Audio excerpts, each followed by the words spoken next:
Cowboy Bebop Boop Flop. Juicy Smolliet is the French actor who everybody loves and adores. Oh, that's right, he's guilty. And yeah, there's some Star Wars news. Welcome everybody to Midnight's Edge in the Morning. I'm Tom Connors. With me as always is the boss man Andre.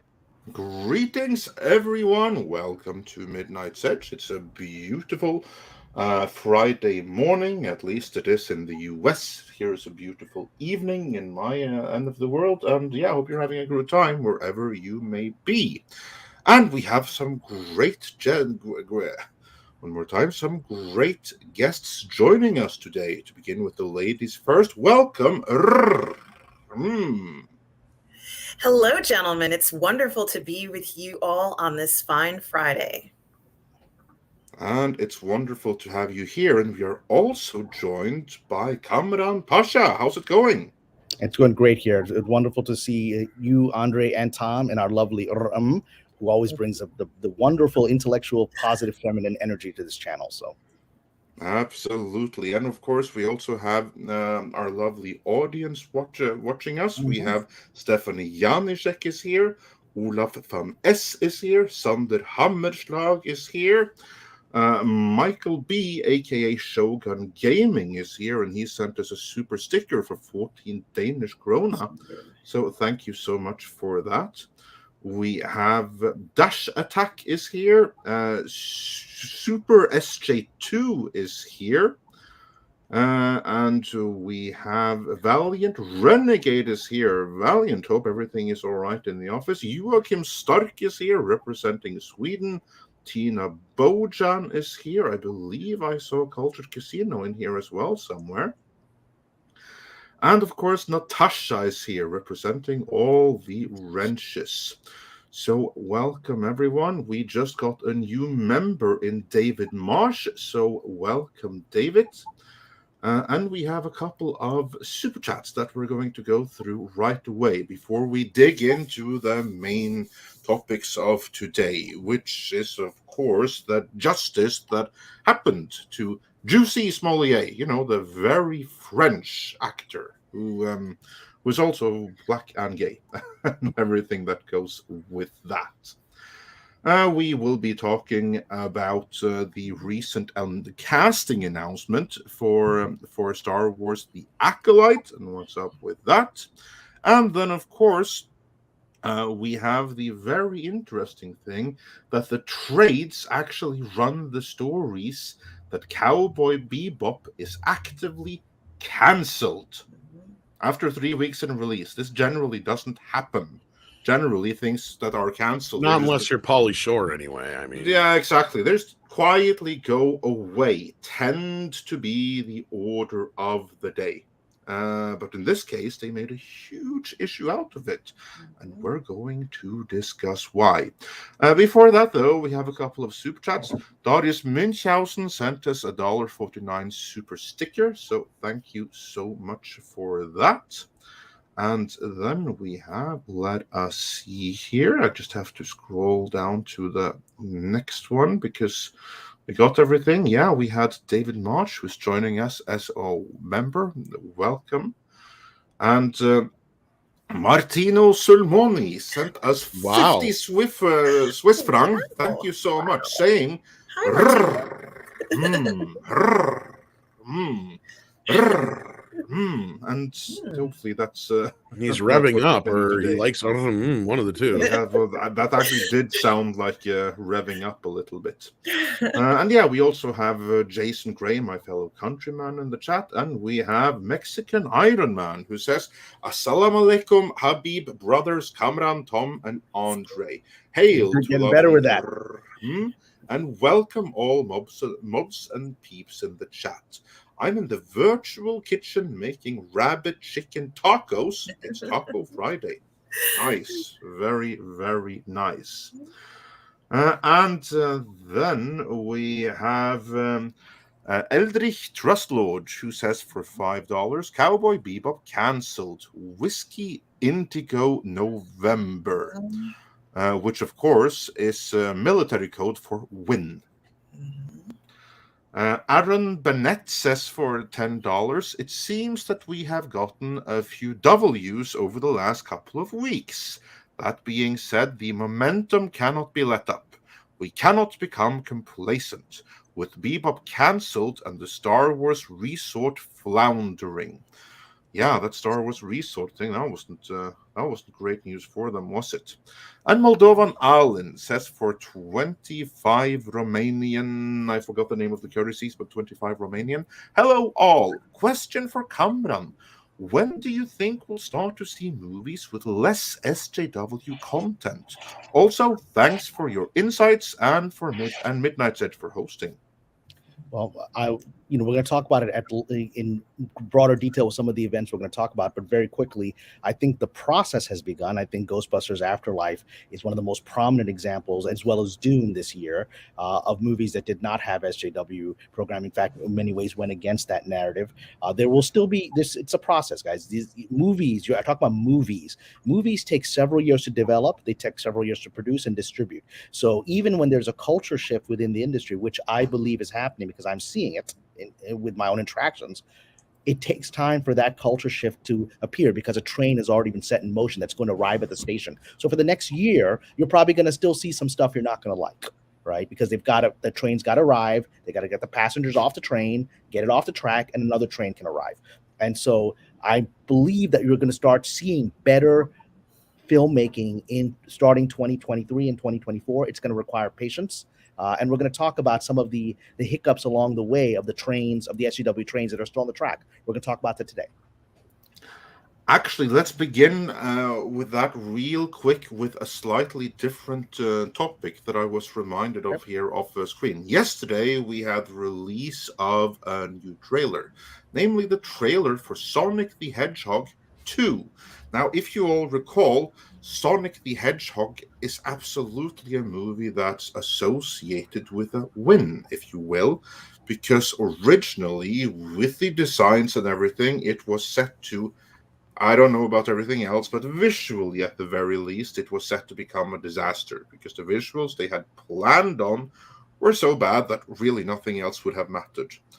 And the backlash was immense. And to the filmmakers' credit, they went back and they changed the movie in response to the backlash prior to the movie's release. And the movie actually turned out really well. I would say it was like the last good movie before this whole pandemic thing started in the first place. And it beat Birds of Prey. It beat Birds of Prey that weekend. It did. That was, I had such a good time watching it. I've been looking forward to the sequel. And yesterday, we were treated to the trailer for Sonic 2, which featured the return of Dr. Robotnik, now looking closer to Dr. Robotnik, or Eggman, as I believe he is called in the games these days. Back in my Sega Mega Drive game days, he was just Robotnik, plus Tails and Knuckles. Did you all have the opportunity to watch this trailer yet? I did. What's funny is, Andre, I don't even know how they haven't used this yet. There is a version of I Am the Walrus that Jim Carrey sang about 20 years ago. That's on George Martin's. George Martin did the producer of the Beatles. He did an album where mostly comedians and movie stars were singing songs of the Beatles. And Jim Carrey did I Am the Walrus. So if they don't use that in this movie, then I'm going to be pissed. But no, I love this trailer. It looked awesome. It's obviously a kid's movie, but hey, I mean, compared to the first film, this looks like 10 times more fun.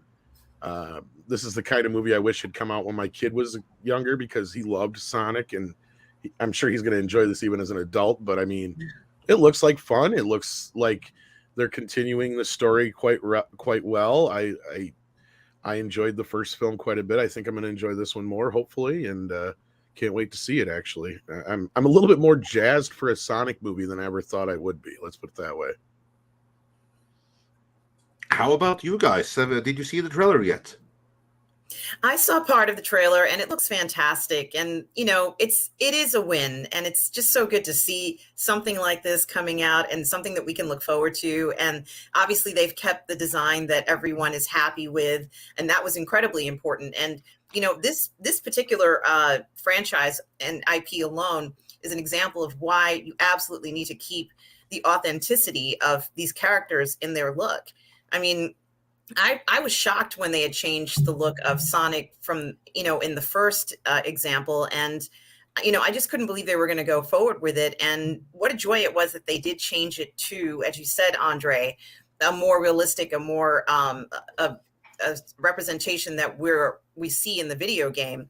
Because I have friends, I don't have any children of my own, but I have friends who have children, and I've watched them play that game so many years, 10, 15 years even, replaying the same games. And they were looking forward to this particular depiction of Sonic. And as Andre said, the second trailer, they're taking the story even further. It's more adventures, more fun. This is fantastic, and it's going to be a great film. Kamran? I've regrettably not seen the trailer yet, but what I am excited about is the fact that they're continuing, from all the accounts I'm hearing here, they're continuing learning from success, which is give the audience what it wants and keep giving the audience more of what it wants. And so remember, they've had, like I said, this was the last successful movie before the lockdowns and everything began. And there's been a lot of political pressures in the last 18 months, a lot of political change in the United States. They could have easily decided, well, I guess maybe the market isn't there. Maybe we should just turn on a woke path or an SJW path. And they just seem to want to entertain people, as we saw Mr. Reitman wanted to do with Ghostbusters. And I believe this movie will be as much of a success, or even more of a success than the first one was, which will, again, allow more of these trains to get onto that track and make people move the other trains off the track. Yeah, and as for me, again, obviously it's a children's movie, and that means that the appeal can be somewhat limited. But the first one was a fun movie. It was a fun, joyous, enjoyable for everyone movie. And I hope that this one is going to be more of that. It certainly looks that way from the trailer. I mean, it looks like it's going to be the natural continuation, only bigger and with more features. Kind of like how the original game, Sonic the Hedgehog 2, was a vast improvement over the original game, because that's where you had the spin dash and everything like that, which weren't in the original. I mean, like Sonic the Hedgehog Part 2 was one of the best games on the entirety of the Mega Drive, whereas the original one is not.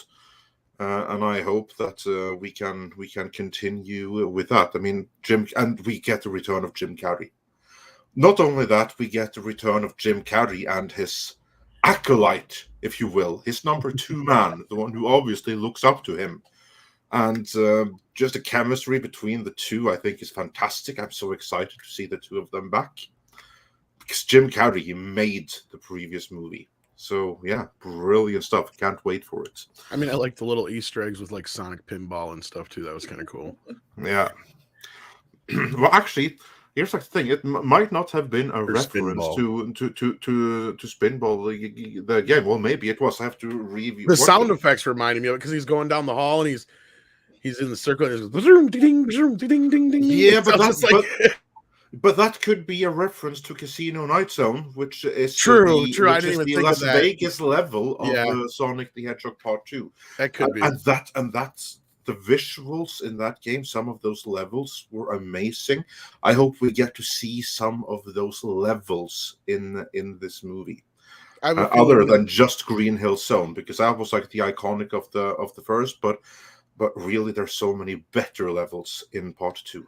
You're probably right, because it's probably like the leading up to the climax where they have to go after Robotnik and Knuckles, and Robotnik probably set up a huge like thing for him to go through, so it'll probably be like the game, so they can kind of bring that into it. I think, I considering how well they did the first film, I'm not too worried. I think they'll be clever with how they bring all this stuff into this. So, and everything looks great.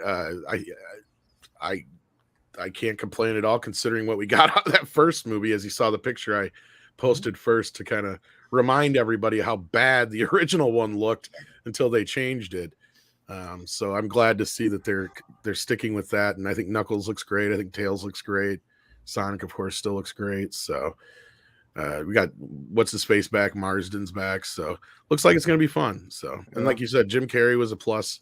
I mean, I would have never cast him to begin with, but no, neither would I. He would be like one of the last persons I would. I was thinking about, more like just Paul for the Giamatti or somebody like that would have been a better Eggman. But then after you see the film, like you said, he had the most fun in that movie than he's probably had in 10, 20 years. You could feel it just through. It was his best performance too in so many years, which is a shame because Jim Carrey is such a good actor.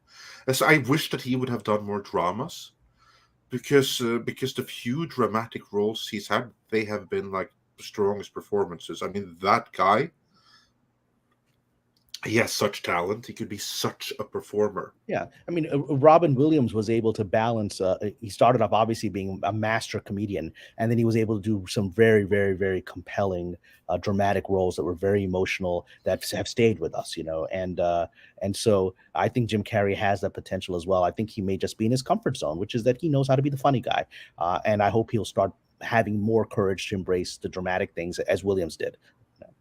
Yeah. And Tom, bring back that. Yeah, I was waiting for a second half too, but we can at least start.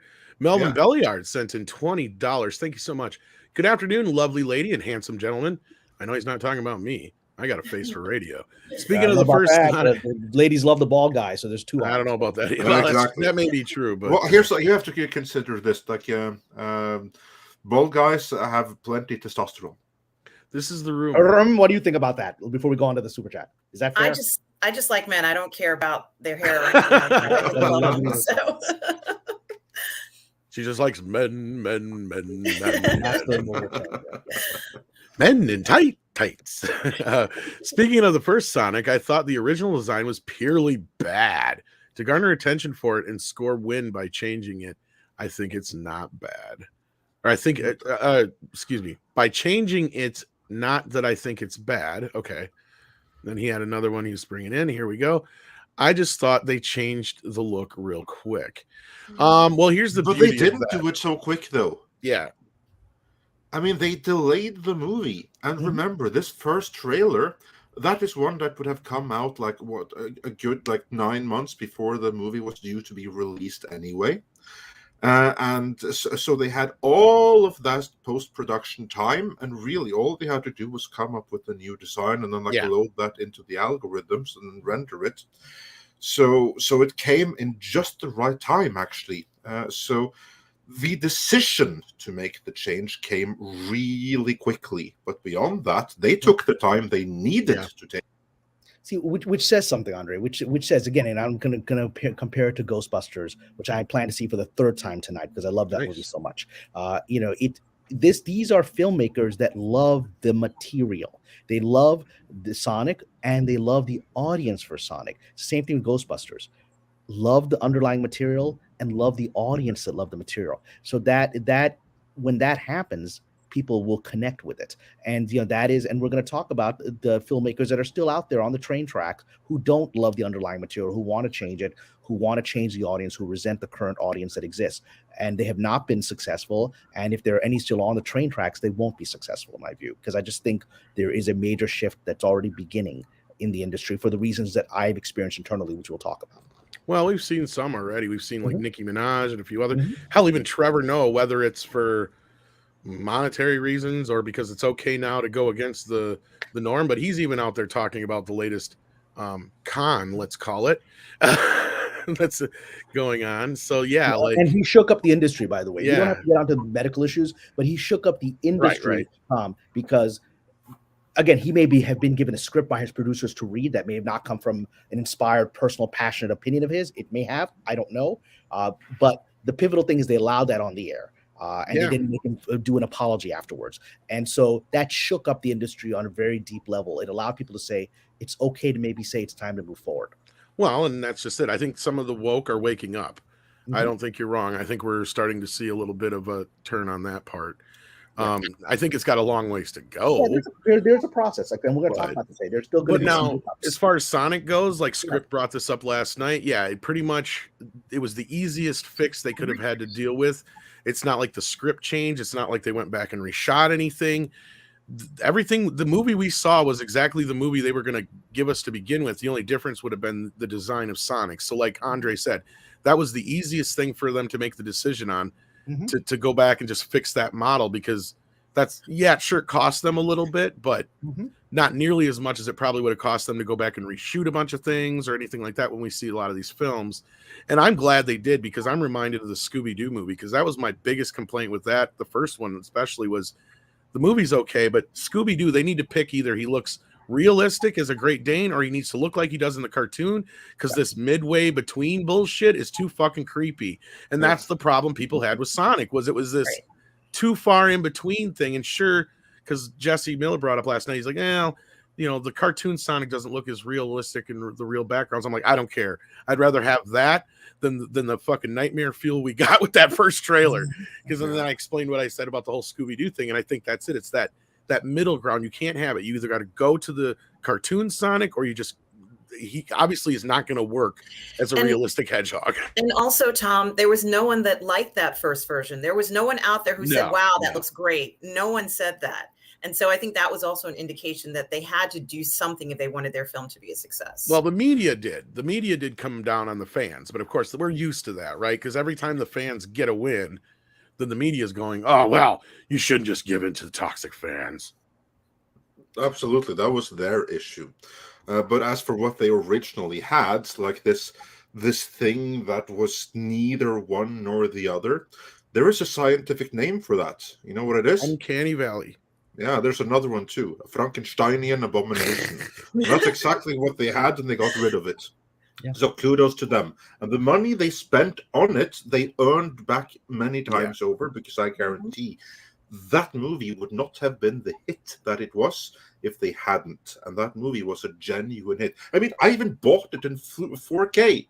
Same here. I would never have bought that in 4K for any other reason. I mean, I was even upset that it didn't get a 3D release. I'm like, this is like perfect for 3D. I'm upset it didn't get a steel cover. Yeah, right. I don't even think we did here in the U.S. Now that you mention it, Andre. But that's the sad part, is the movie probably could have done much better had it not come out when it did, because 3 weeks or 2 weeks into its release, oh shit, everything gets shut down. It's the beauty is we can remember it for what it was. Kamran, you were saying. No, I was saying that, and also because Tom is right, and we're both right about the delays in the process to fix it. There may have been plans to make a 3D version, but when they decided, their focus has to be on getting this character looking right, because they can't have the audience walk away. And remember, when they did that, it was actually revolutionary at the time, because we were still stuck with the only things on the track were garbage. The only things on track were stuff like Birds of Prey and Charlie's Angels and Terminator Dark Fate that the audience didn't want. That was the only stuff. For them to actually at that moment make that choice was to be ahead of the curve. And that says something about them.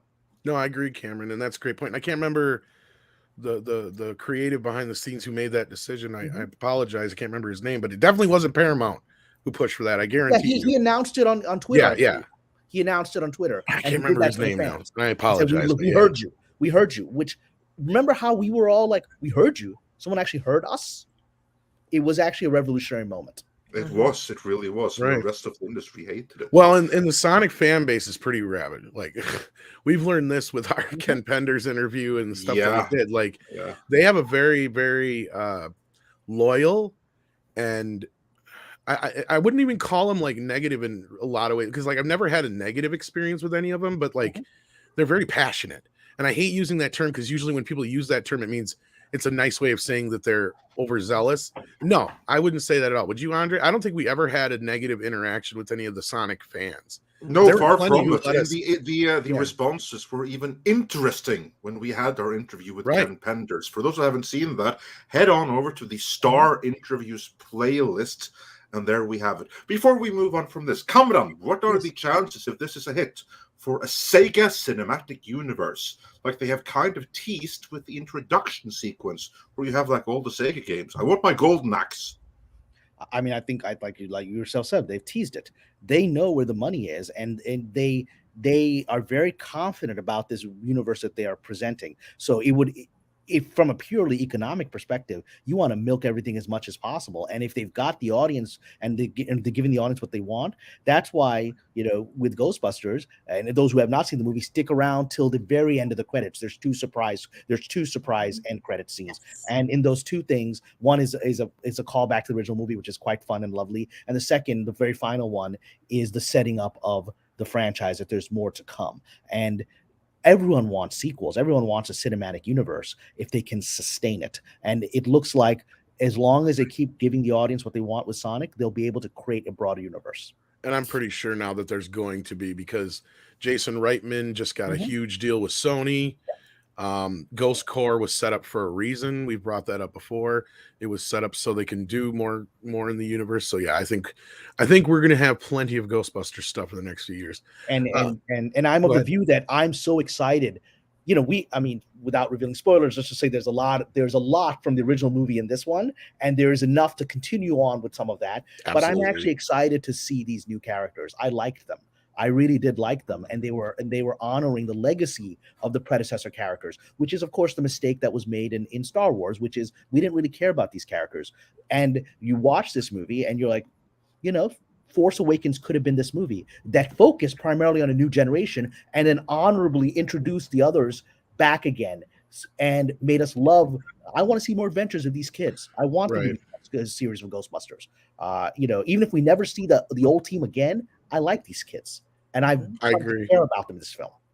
And not only that, we got the moments we needed that we didn't get in The Force Awakens and other places. And I'm not going to get into spoilers, but yeah, like that satisfaction that we didn't get, because like everybody was, I know I'm not alone when we're sitting in The Force Awakens and the movie's ramping up, and you got Rey and you got Kylo doing their thing, and Finn's just been fucked up, and all of a sudden the lightsaber flies, or the lightsaber flies into Rey's hands, and you think that's going to be Luke there, and that because that audience was like freaking out. They're like, they saw the lightsaber go, and they're like, oh, everybody's like, you can feel the tension in the room. Everybody's like, oh, it's gonna be Luke, Everybody's saying it, and all of a sudden it goes to Rey, and the whole thing just went, ooh, the whole room. Yeah, and you could feel it. It was that movie as it was, had that been the moment you're describing, exactly, and then we ended the movie with them landing on the planet and Luke hugging Leia and Han, and that's all we would have needed.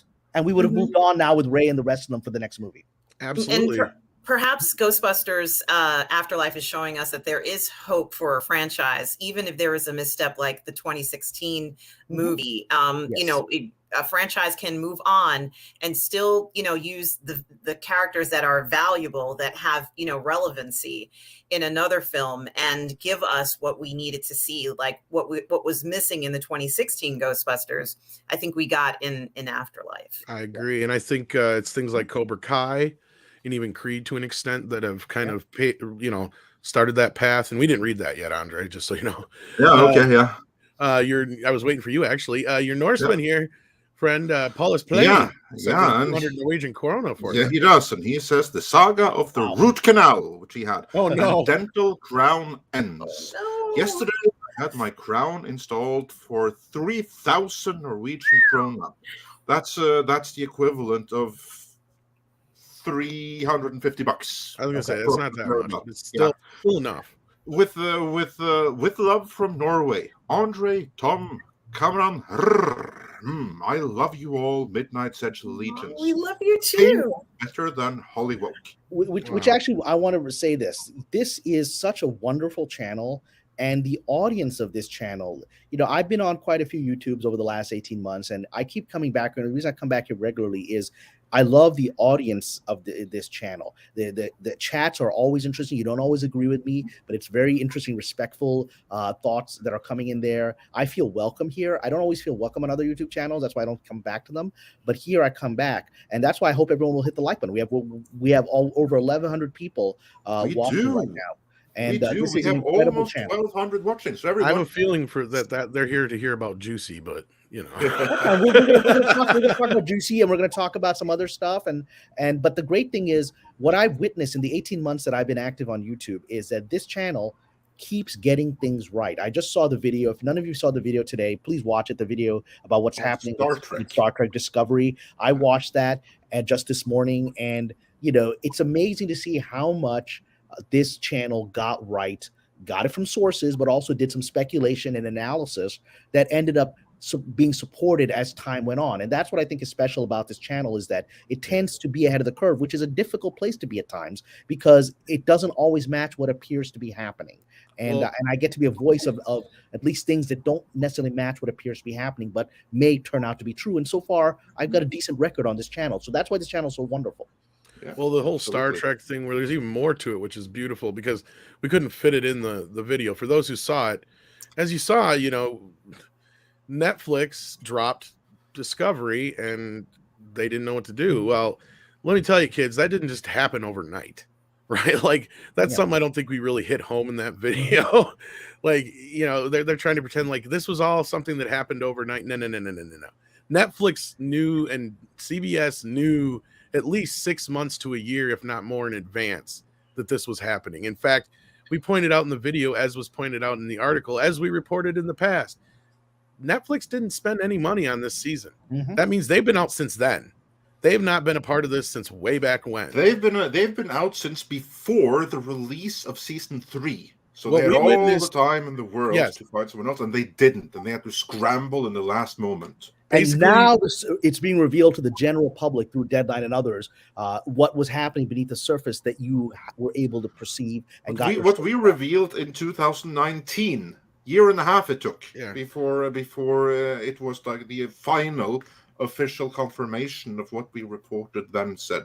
Because that's like the thing. There are many people that like to come at us, like to come at Kamran, like to come at many others in our field for like, oh, you got this wrong, But very often I feel that they typically do some straw man, like to interject things that we didn't actually say. Yeah, exactly. Even when I give my speculation, and you've been very generous, both Andre and Tom, to let me do my speculations. Often they're bizarre speculations, but they tend to come true. I always preface it as I'm speculating. This is what my instincts are based on my experiences here. And I'm going to give some speculations today, which may not necessarily match what appears to be happening on certain things. But that's the wonderful thing about this channel, is that we don't pretend to know what we don't know. And when I'm speculating, I state that I'm speculating, and I say, like with Indiana Jones, I don't think it's going to work out. Do I have just out of instinct?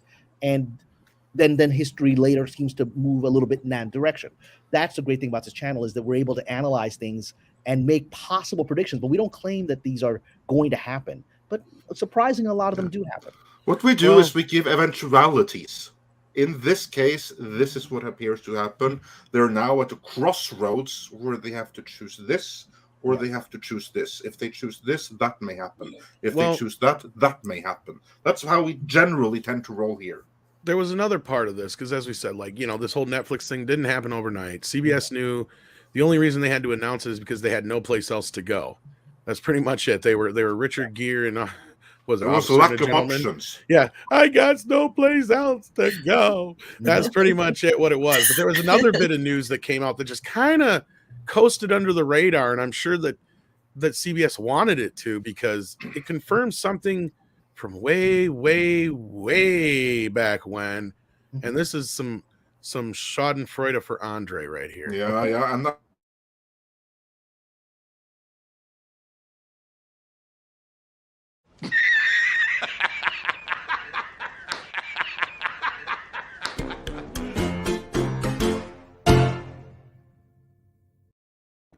I made that for Andre. Very proud that we at Midnight's Edge, we weren't the ones to discover the 25%. That was like one of the set designers or something on Discovery that first like put it into public, but no one paid attention to it until we put it into context, in a context that no one had seen before, and really blew it up. And here comes the official confirmation. Whoa, look at that. Midnight's Edge was right.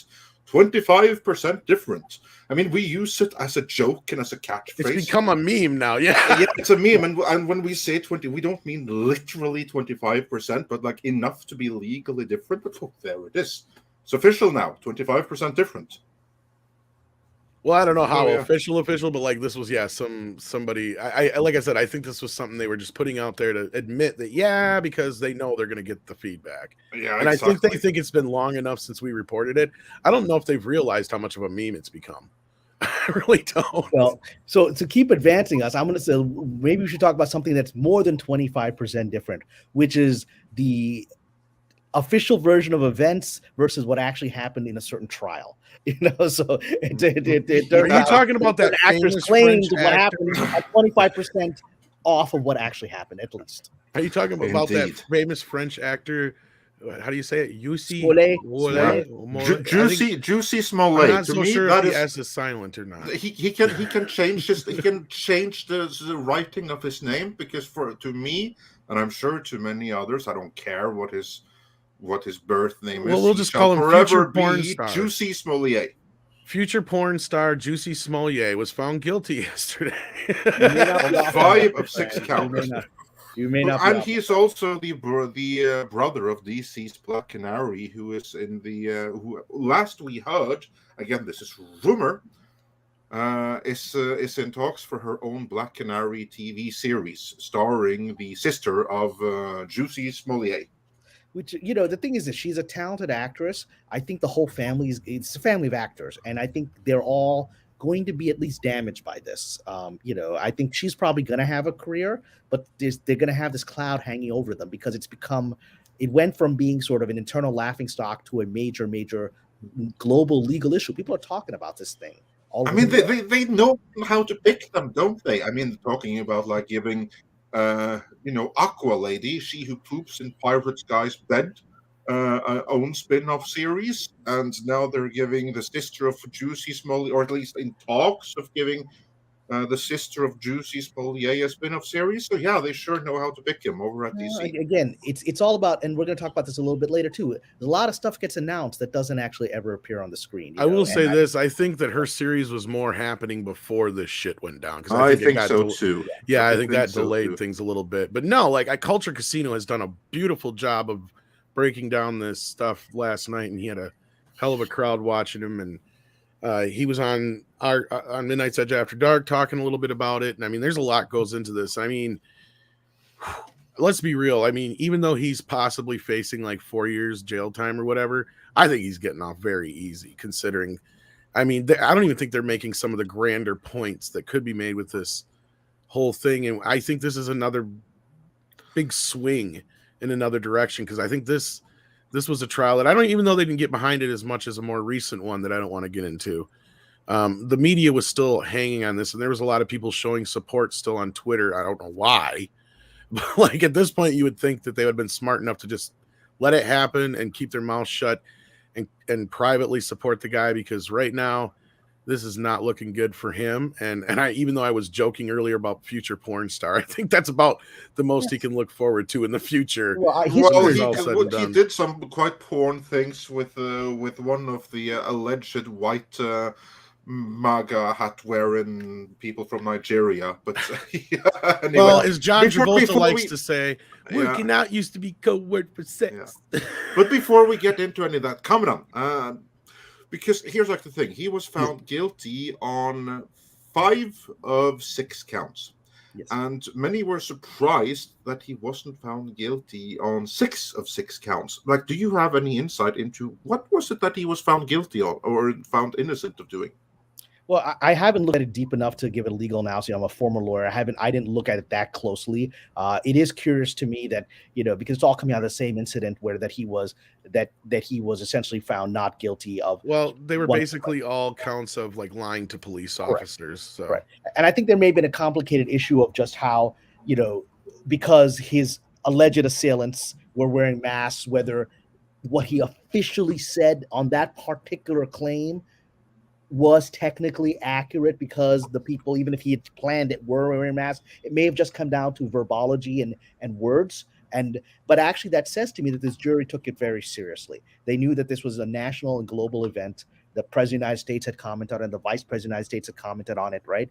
That they weren't just going to do an across the board thing. I think it's similar to the level of in-depth time they took on the Rittenhouse trial, whether one likes that verdict or not. That jury took its time, took several days, because they really didn't want to be accused of not taking this seriously. The fact that they said, okay, well, I think maybe the way he phrased what he said to the detective isn't really technically lying to the detective in this particular instance.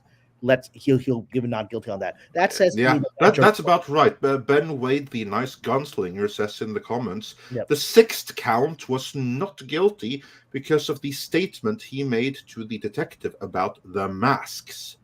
So it may technically have been accurate, but I'm going to give a prediction that may be proven wrong within a few hours or a few days. Okay. I actually think this gentleman's going to serve a little bit of time. I don't think he's going to get completely, as everyone is saying, he's going to get, community service. I think what he did for himself was a very big mistake of putting himself on the a stand and just blatantly. If the jury concluded that he's lying, the judge saw that. It makes him, generally defendants don't go on the stand for this reason. If the judge concludes you're blatantly lying, it's a mockery of the entire justice system. It was a shit show. It's worse. No, it's worse. And again, I'm not a lawyer, and my opinion on this doesn't matter. But really, I think that this is a case where he needs to be punished to the most extreme manner available within the law. He won't. I know he won't be. I'm not saying that, but I will argue why I think he should. I don't know if this is possible, but if it's like 3 years on each count, in my opinion, you need to add those 3 years and give him 15 years for this. I will tell why. There are so many cases of people that make a false accusation against someone for anything in divorce, in crime. There's so many false accusations, and you make a false accusation, you can ruin someone's life. We saw with Johnny Depp. Lock someone in for years and years, and typically the one that makes the lie gets away scot-free. Like the best thing that can happen is the one that is accused, that's falsely accused, will be freed of all accusations and can walk away with their name cleared in court after how many years. But the one that lied to begin with, they're typically not going to have any repercussions whatsoever, which is absolutely dreadful. In this case, it's not a matter of like someone that accused their ex-spouse or something like that. No, or ex-colleague, as it were, whatever. It's worse. This is at a time when relations in America are pretty low, when there's a cold civil war that's heating up. And this is then someone that really tries to fire and stoke the flames that already are there.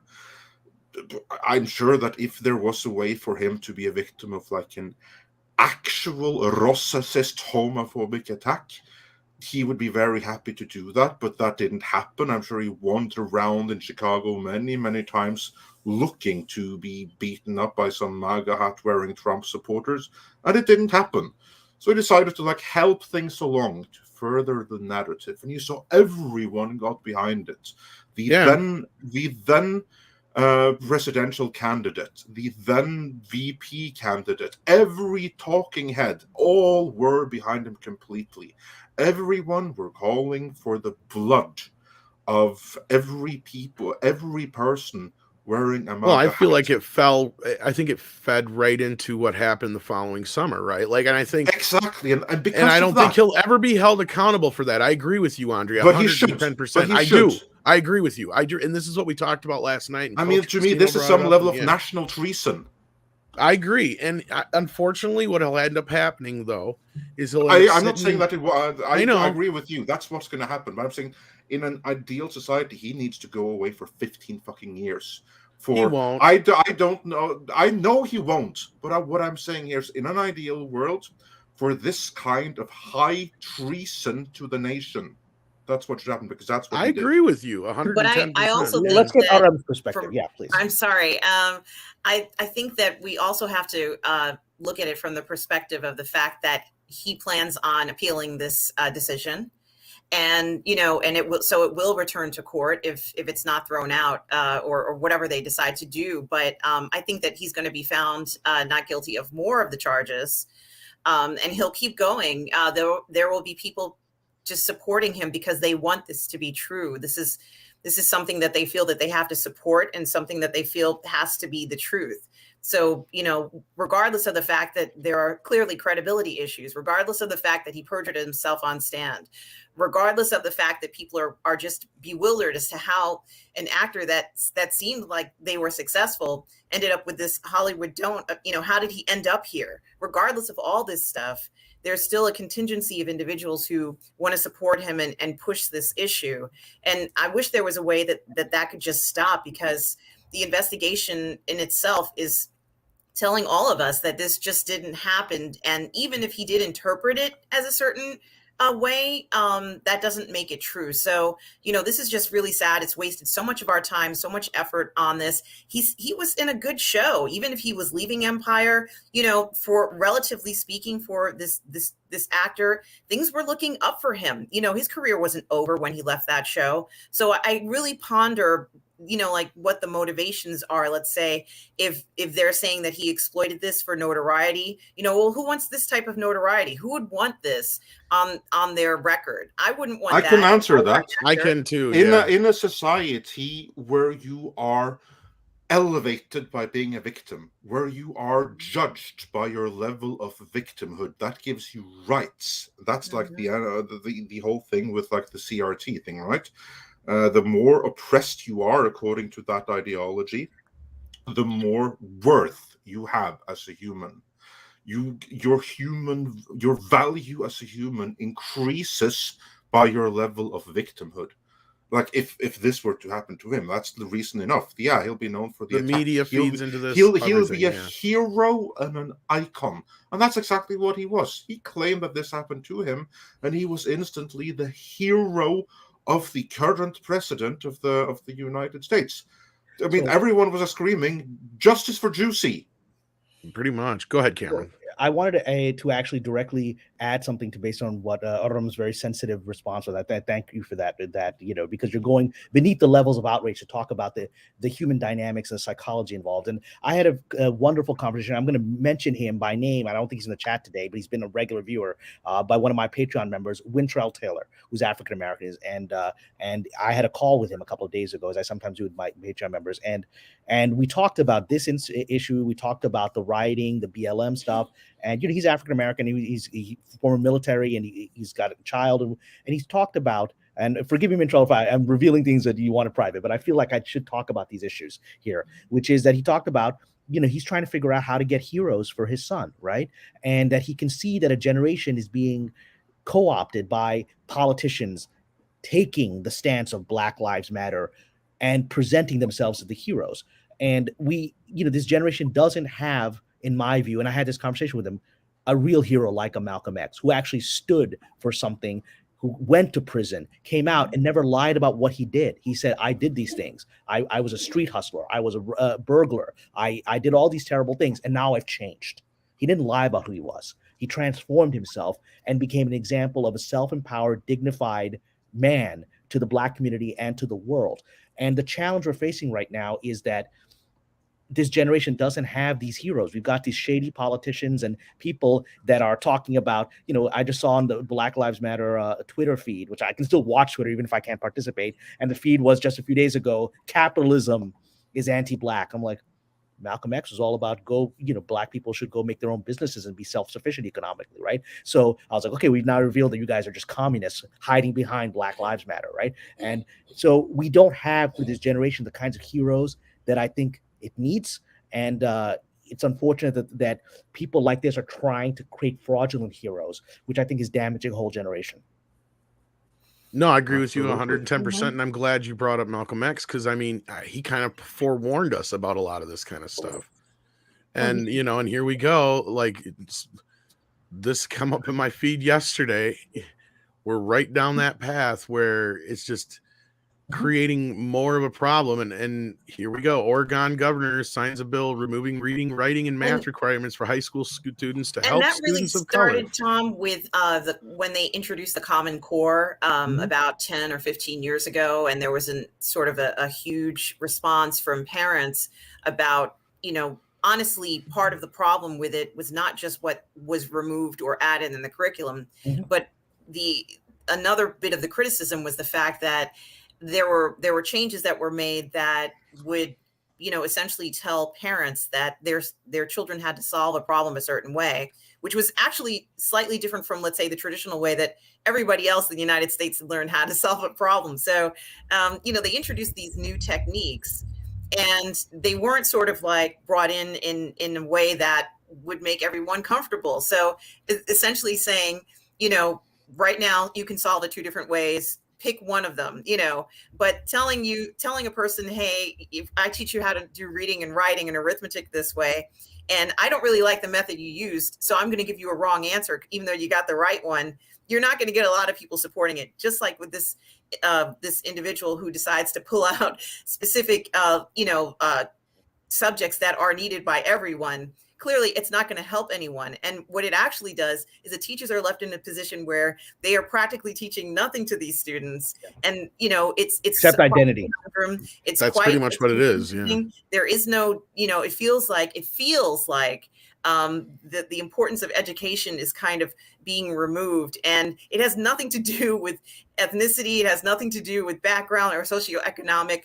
It may just be something that they can do. And I bet you she's saving a lot of money by removing those particular. But dumbing down a populace, politicians love that. A populace can't add and subtract properly is a populace that can be controlled, that doesn't understand taxes. George Carlin said it. Well, and again, I'll go back to my hero, Malcolm X. At his lowest moment in prison, where he was considered one of the worst prisoners, he had a spiritual transformation. He found God in prison. And what did he do? During the years he was in prison, he memorized the dictionary. And he could explain to you what words, not only the meanings of every word in the dictionary, he could explain the Latin origins of the word. That's why he came out from being a street hustler to one of the greatest orators of all time. And he did that to himself while in prison. So the idea that a black man or black or minority or anyone, it's too hard to do this stuff. I promise you, I can't memorize a dictionary. That requires a level of discipline. That's really hard for anybody. And this black man in prison did it and changed his life and changed the world. And so again, that bigotry of lower expectations, it's shocking to me. And it's heartbreaking. Because again, we don't have the hero saying, look at me. The reason that Malcolm X was so beloved, why he was called our black shining prince when he was assassinated by so many black heroes at the time, was that he made them feel good about themselves. Even before Muhammad Ali. Muhammad Ali was the next in the line. He said, here's a man who was in prison, who's now incredibly well-dressed, incredibly moral, incredibly passionate, incredibly educated, completely self-done. If he can do that, I can do that. That's a message. And a very positive one, and an outcome that after a life lived, even despite making mistakes, you can still come out on top and see where your life went wrong and learn from those mistakes. And I think that alone speaks volumes about his life and his accomplishments. And for those who still don't know about him, the reason he died is that he renounced racial separatism, which was part of his ideology before. He believed blacks would be better off just doing their own thing and making their own nations and their own communities that were economically successful without white people hassling them. And then he renounced that, and he was killed by people who liked that message. He wasn't killed by white racists. And well, another very interesting thing to add to what you're saying, Kamran, is that he was brought up at a time when racial separatism was something that was being pushed throughout the United States, even though it was perhaps not practiced the same way everywhere. It was an ideology that was pretty much on the books in some states and accepted as something as being the norm in others. So, can you imagine growing up at a time like that? I can't imagine that. Yeah. None of us here who are alive now can really imagine that. But and he took ownership of it. When white people were saying we got to put black people in this neighborhood, it was like, oh yeah, you know what? You don't have to tell us that. We're going to do it ourselves, and we're going to become rich in our neighborhoods. We're going to become prosperous, and we don't need your help. We don't want your help. That was flipping that message of oppression into empowerment, which no one knew how to handle. But yeah, so going back to the initial, but yeah, this all feeds into the original question and point. And yeah, I think that's what this is all about. I think Juicy saw a chance to become a professional victim and use that to his advantage. Maybe his career wasn't advancing as fast as he would liked it to, no matter what the reasoning is. But no, I guarantee you Andre is 100% correct, because this is something we talk about quite a bit on Comics Division on Thursday nights. Like this is part of the culture now, and I seen it in full action when I went and said one thing on Twitter, and I just watch them come out in droves like lemmings, and it's all about, well, this, that, and the other, and it's them trying to make it all about them. It's like, you know, and one of the biggest points I kept making is like, do you not realize how narcissistic you make it sound to say that, you know, you may identify with a certain character, but to deny that anybody else could ever possibly identify with anybody who doesn't look like them is just fucking the most ignorant thing I've ever heard in my life, right? Like, and here we are now in this culture where that's where we're at, and somebody like Juicy sees an opportunity like this and is like, yeah, we're in the hottest point of this political situation. We've got a nation that's on edge. I've got the perfect opportunity to make myself look like a victim and come out a hero on the other end. And I'm glad, and I'm glad, because this thing turned into a shit show for him. His lawyer got pissed and stormed out of the fucking courtroom because the judge basically said something to her that pissed her off. The judge basically reprimanded, you know, him and a bunch of other people during the sentencing. You know, the jury didn't even have to deliberate for very long. I mean, this was a one and done day deal. Like, I don't even know how this got to trial like this. Like, I can't believe he didn't do a plea. Because how did he not expect, like, it doesn't matter what he said. There's the check, there's the video, and there's just more than enough evidence to be like, look, dude, you just need to come clean here. It's going to be better for you in the end, right? Let's tie that into Hollywood. Which yeah, is exactly. Go ahead, Cameron. Thank you. Let's tie that into Hollywood, because it's a really important point you raised there, Tom. And I said this in the days when I was on Twitter, before I was kicked off. I tweeted out when I figured out very quickly that this was a fraud. I tweeted out that Mr. Smolliet represents everything that I've come to hate about the current moment in Hollywood, which is this arrogance, this self-absorption, this narcissism, and most importantly, contempt for the intelligence of the audience. The story was so ludicrous, as Dave Chappelle said in one of his funniest skits. He said, you know, the black community largely kept silent because they all knew it was an obvious fraud, right? And they're just like, okay, we're just gonna keep our mouth shut because this guy's going down in flames, right? And it was such an obviously ridiculous story that insulted the intelligence of the audience. And this reflected the mindset of the industry, that the audience is a bunch of buffoons.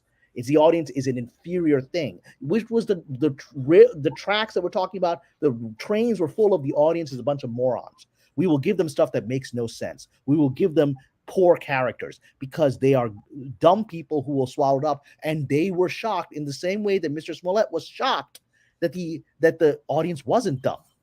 And that's why they had to hold on to it, because this is almost like an ideology for them. I am smarter than these people. How can it be that my brilliant scheme has been uncovered by the Scooby-Doo gang? Yeah, that must have come as a surprise. Well, and that's the thing. I think that's a common problem with a lot of people on, let's say, that side of the agenda. I don't want to say that side of the aisle or that side of politics, because that separates people too much. I will say the people on that side of the agenda, they don't think these things through. Like that's the number one thing. And I mean, only somebody like that would come up with a scheme like this in the first place. Like this, first of all, what did he hope to accomplish? We all have sitting here for the last, hour almost talking about that. I think we know what he wanted to accomplish, but in the end, I sadly, I agree with you, Andre. I think he should get the hardest sentence he could possibly. And there's a lot of things that were not brought up that should have been brought up in this case that probably never will.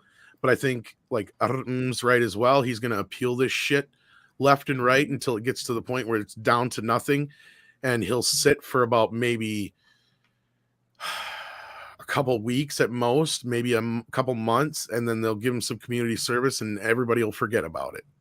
And then he'll come back as porn star Juicy Smolliet. Again, I'm going to take a slightly different perspective. I think he will serve some time, and I am of the view I don't think his appeals will succeed, because they're going to be based on, was there any the appeal? The facts have been determined by the jury. That's not what's going to be appealed. What's going to be appealed is was the legal procedure by the judge and the jury incorrect. And I have not seen evidence to suggest that there's any real thing that you can make a bigger argument in the Rittenhouse trial, even though I hope you're right, Cameron. I just don't. I think this judge was pretty, in the center, and we'll see. But I'm of the view I think this is, and what I will agree with you, Tom, is this: I think the industry wants to make this go away. They want this to go. They want him to stop. They don't want him appealing. They want him to do whatever, even if it's community service, to shut up and go away, because this is real embarrassing. That's why everyone who supported him has been absolutely silent. Everyone has just been silent. They want it to go away. It's not going to go away because the damage was done. And that's I think they need to be confronted. Every single one who supported him should be confronted with him. Like, you were also there, ready to stoke the fires in a country that's on fire already. Unfortunately, they can't what do you really have to say to your defense? Unfortunately, they won't really. That's the thing, Andres. They won't, because they have no. What do you call this? They have no legal precedent to go after him for something like that. You haven't. Oh, like I said last night, I mean legally. I don't mean legally, but no, like, but I mean even Twitter. to charge him with any kind of crime, like conspiracy or any kind of, or invoking any kind of thing, or like a riot or anything like that, because like we were talking about last night, it's like, even if somebody wants to go after him civilly, or if there's any kind of civil suit, you literally would have to have somebody come, like have a situation where like somebody came in your store and said, I'm doing this for Juicy Smolliet, and burn down their store. Like, that's literally, we'd have to have an incident like that. Yeah. I know, and that's why I'm saying that it shouldn't be a civil thing. I do not know American law enough that I can say if there is a clause that would apply, but the closest thing I can think of is national treason, working deliberately against national interest. This is it. I don't think anybody's been charged with that in so fucking long, and especially the last thing they're going to do is charge some actor for it. So, like, I get where you're coming from, Andre, and I agree with you 110%. Unfortunately, the burden of proof would be there to like kind of be able to even do that. So, like, at this point, we're just, for our sake as a country, and for his sake as a person, I hope he comes to terms with it, because where I'm at with you is like, I say they make him sit there until he finally admits that he fucked up, because that's the problem I have with him right now. Is that would be in fucking denial as shit. Like, I know he knows he fucked up, but I think that his ego is too fragile that he can never admit that he exactly. Did that. Yeah, I mean, look, there's narcissism there. There's probably a little bit of psychosis there. I mean, there's certainly pathological lying and inability, even when confronted by his co-conspirators testifying. They told us to do this, right?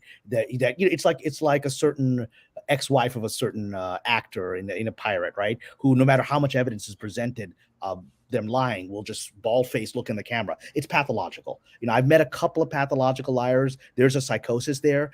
It's basically they can't let go of it because their whole entire personality will collapse if they admit to themselves something. And so it's almost like they're convincing themselves. That's what pathological liars are. And like Platonic Guardian brought up here, like, treason requires a comfort to an enemy of the United States. And like I said, even like inciting a riot and all those things are really tough to make stick. That's why I think this whole thing that happened on a certain day in January is probably going to be like, once we get to the court side of things, much like the Rittenhouse side of things, the media can portray it all they want.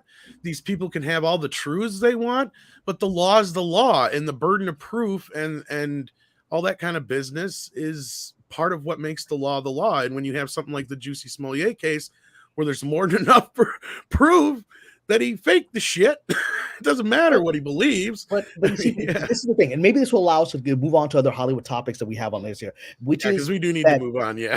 But let's bridge it to the next topic, which I think actually before we bridge, we have a couple of super chats. Well, let's let Cameron make his point though. Well, I just want to make the bridging point. So Cameron's point, super chats for Cameron on this point, because we have which I just want to make the bridging point is this, to get back now onto Hollywood track and some of the other things we want to talk about, which is that ultimately the reason, I'm an immigrant to this country. I'm a naturalized citizen to this country. I wasn't born here, right?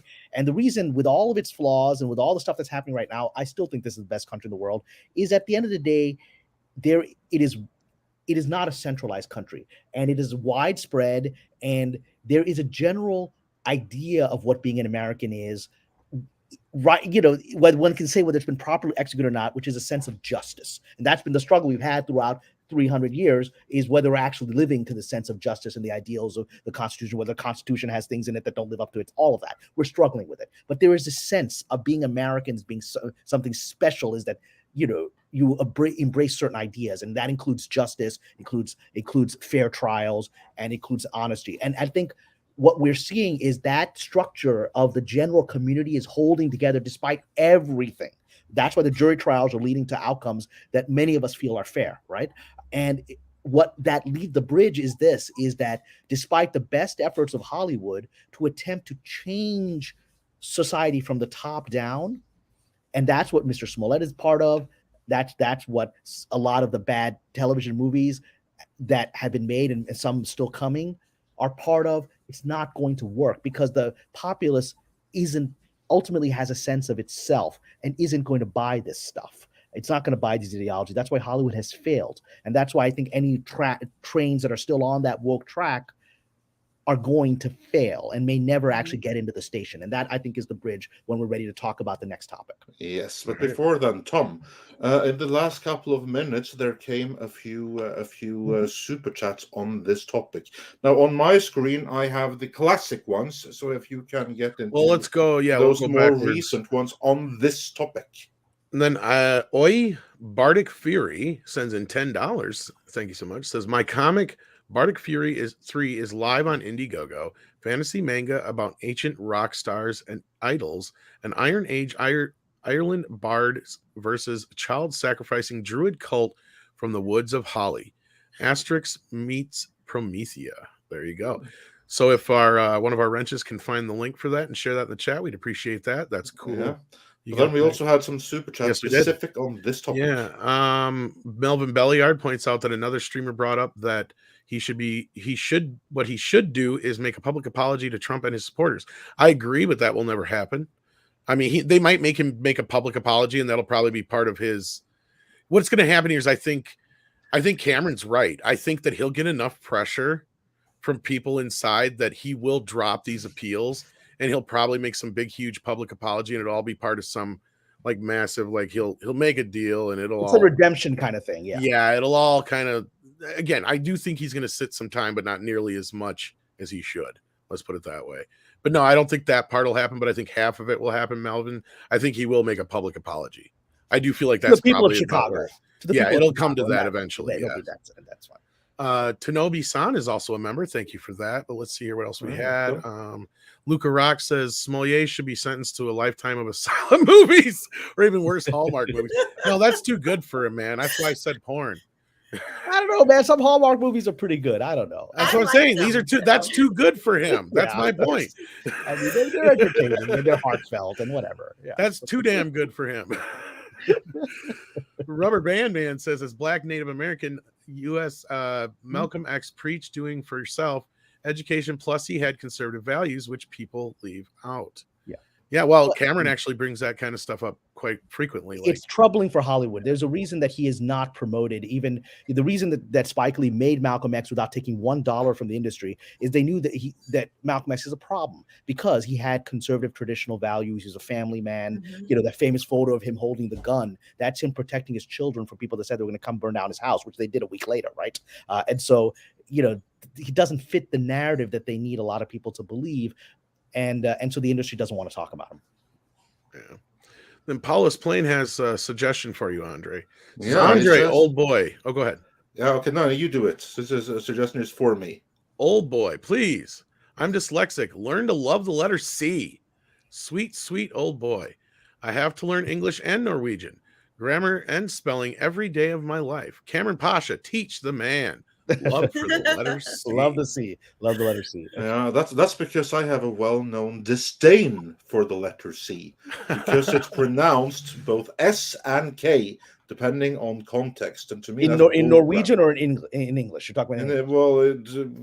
The letter C doesn't occur in Norwegian, yes. Only in words that are imported.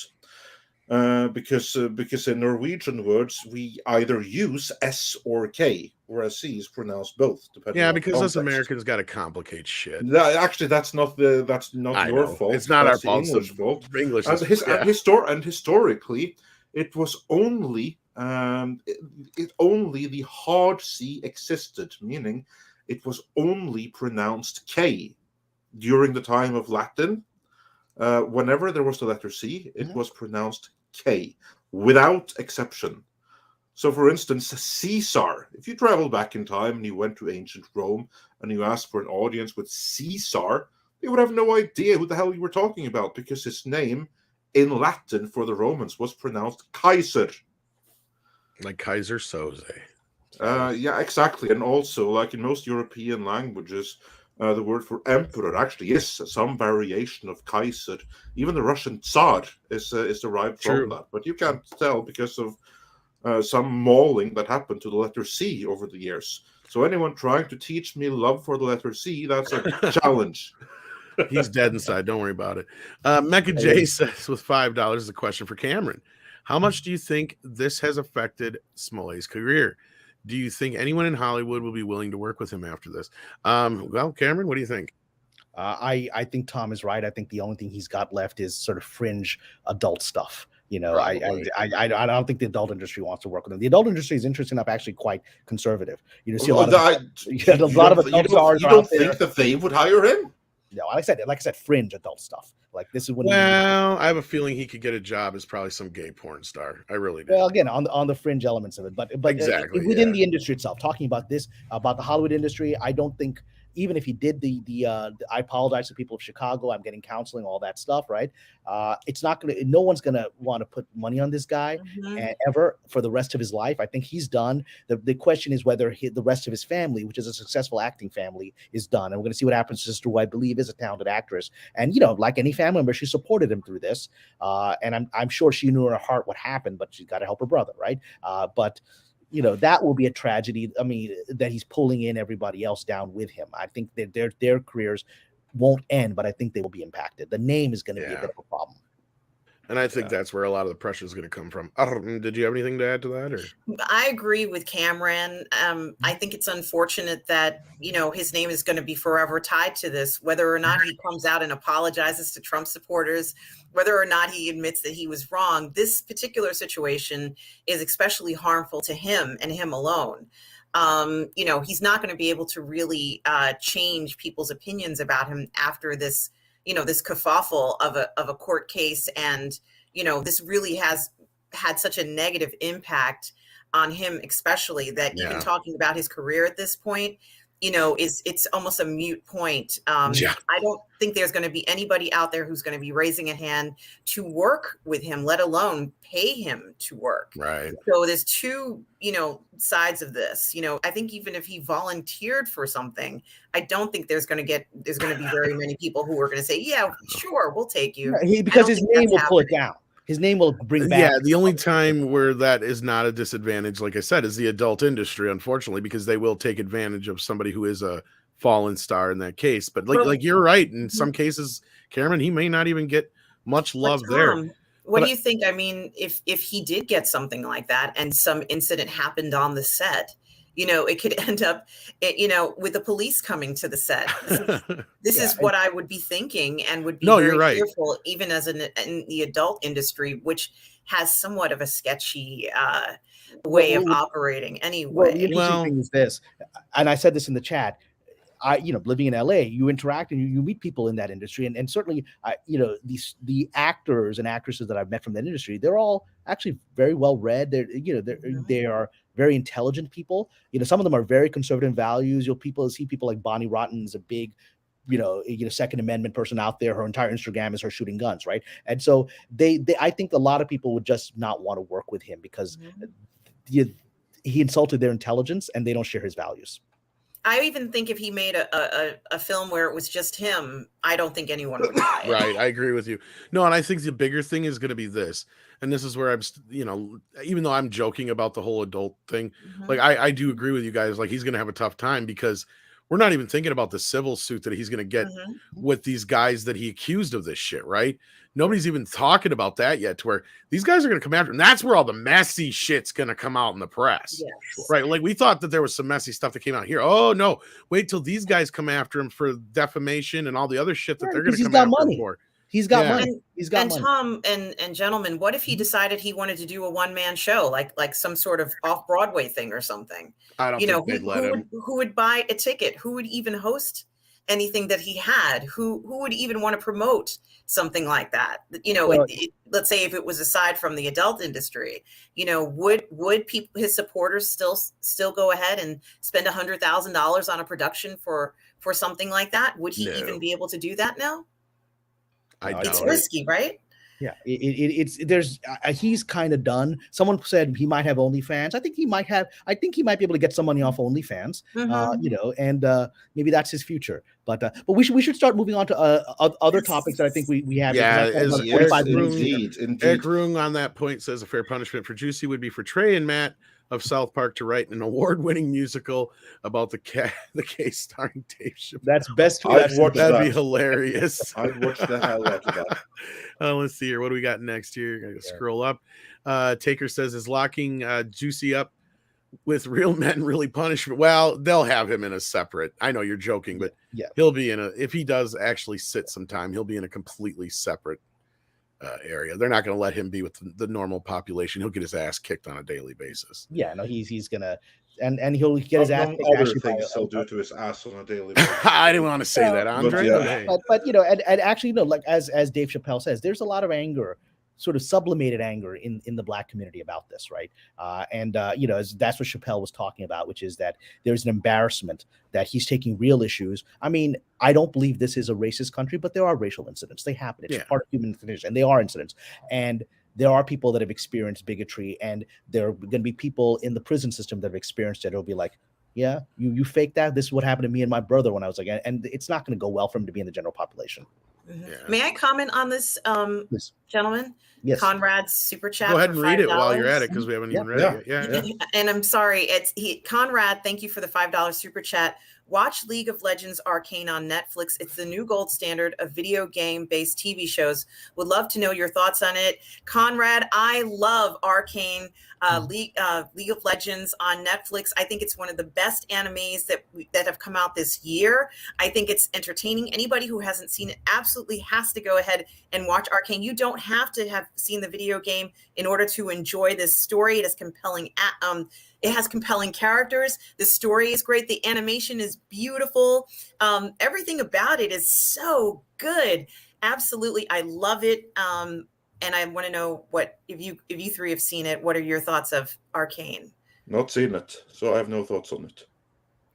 I have not seen it, but your passion has made me want to see it now. You have to see it. It's so wonderful. The storyline, the music, even they used Imagine Dragons to do some of the story. It's steampunk. Cool. It reminds me of BioShock Infinite. I just love You this. had me at steampunk, so I'll check it out.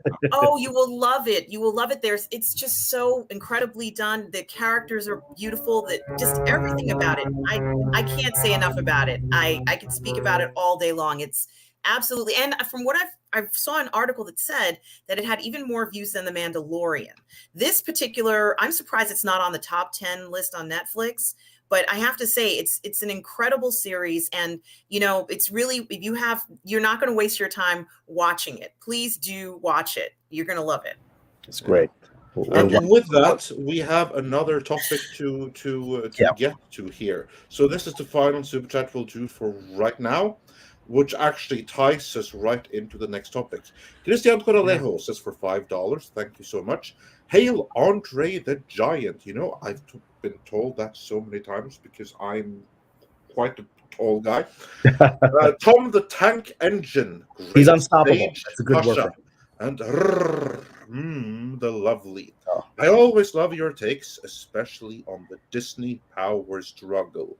And with that, we do have a Disney topic today, as well as promised in the title. Tom, if you would be so kind as to bring up the Deadline Hollywood article that is in the private chat, because this first started as a rumor a couple of days back from a lesser website, namely about a casting for the Acolyte. This then, of course, would be the Leslie Headland series on Disney Plus within the Star Wars universe, which is a tie-in with the High Republic. Hey. That's like former Weinstein assistant Leslie Headland. That's the one. That's the one. The keeper of the you know, secrets. The enabler. The keeper of the enabler, secrets. the one who made the phone calls and everything, and absolutely had part of it. But yeah, we're not going to incriminate ourselves too much right there.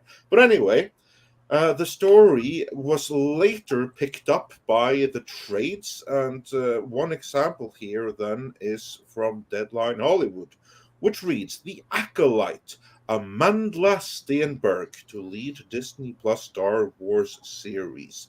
And then it says, Amandla Stenberg. That name is just hard for me because it's part Swedish with something weird in front there. Will join the Star Wars universe as the Hate You Give actor takes on the lead role of Disney Plus's upcoming series, The Acolyte. Deadline has confirmed. So it would appear that they have independently confirmed this with some kind of Disney source, which is why I brought this one up, because this didn't come from the trades to begin with. And then they continue, "The Acolyte is a mystery thriller that will take viewers into a galaxy of shadowy secrets and emerging dark side powers in the final days of the High Republic era." Disney Plus described the series upon its announcement in December 2020. In the real universe of Star Wars, an Acolyte can refer to individuals with Force abilities who learn from a more experienced Sith Lord. When it says details for her character have not been revealed, Headland will serve as writer, executive producer, and showrunner, per Variety. So here they pick up information from Variety, which broke the news first. The Acolyte is set to begin production in 2022. And then there's some stuff about what they've done before and rep, and nobody cares. So, Kamran, what is your take on this? Because we have earlier heard rumors that many of Kathleen Kennedy's projects, and this is definitely one of those, are kind of like being cleared away, especially those that are associated with the High Republic, to give freeway to Jon Favreau, who now is said to be effectively running the Star Wars universe. And still, this seems to be in development. What's going on? So I'm going to answer that by giving two perspectives. I'm going to give the perspective of what things appear to be based on this article, and if this article, if appearances are what they appear to be, then I'll give a perspective of what I think is happening. And then I'm going to give my speculation as to why I believe appearances are not what they appear to be. And that's my speculation. Okay. So my opinion on this, let's go with the official version of events that's here, which is originally a obscure website, Illuminerd, announced it, and then that Ms. Stenberg was in talks for a role on The Acolyte. Variety then went ahead and referenced that article and said that's what's happening. And now then we have its sister publication, part of the same company. We have Deadline, which is saying it's confirmed. We don't know who it's confirmed with.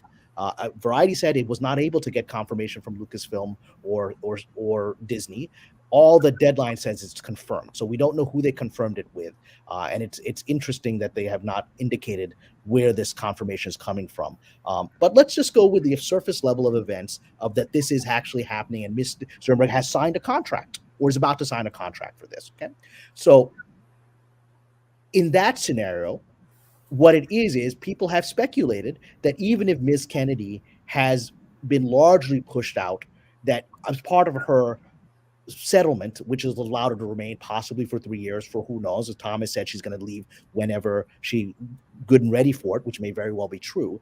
But let's say that whatever her agreement is may very well allow her to have at least continued development of certain projects. We know she seems to still be involved in Indiana Jones. I don't think that's a controversial statement, right? Even though that's been delayed for 1 year mysteriously. And then this project, which we know is from her acolyte, from her apprentice, Miss Leslie Headland, that she's been announcing for several years, is something that's important to her. And so she may have had a contractual carve out saying, all right, I will let Jon Favreau, assuming that those stories are true, and I believe them to be true, that Jon Favreau and Dave Filoni can run TV and the movies, but you're going to give me my thing here, right? Okay. So if that is the contractual understanding, then she certainly may feel free to move forward and make certain cast arrangements.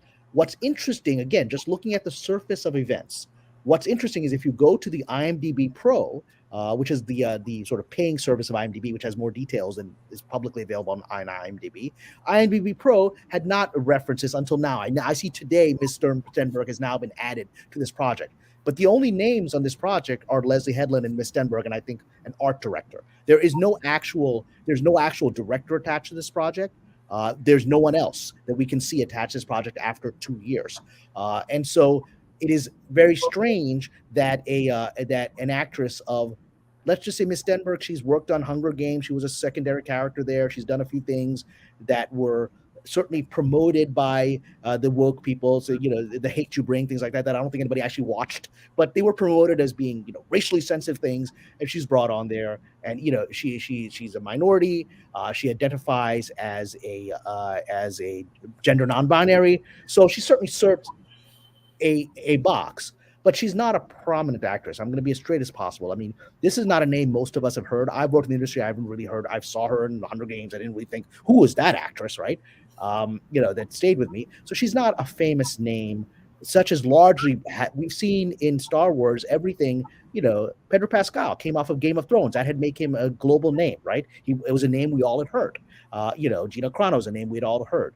We have, obviously with Obi-Wan, we've got Ewan McGregor and Hayden Christensen, right? So these are all names we know. So it seems, and everyone, casting Ahsoka, these are all names of people that are stars that are generally in people's mouths. This name is not in people's mouths for the most part, at least at this stage in her career.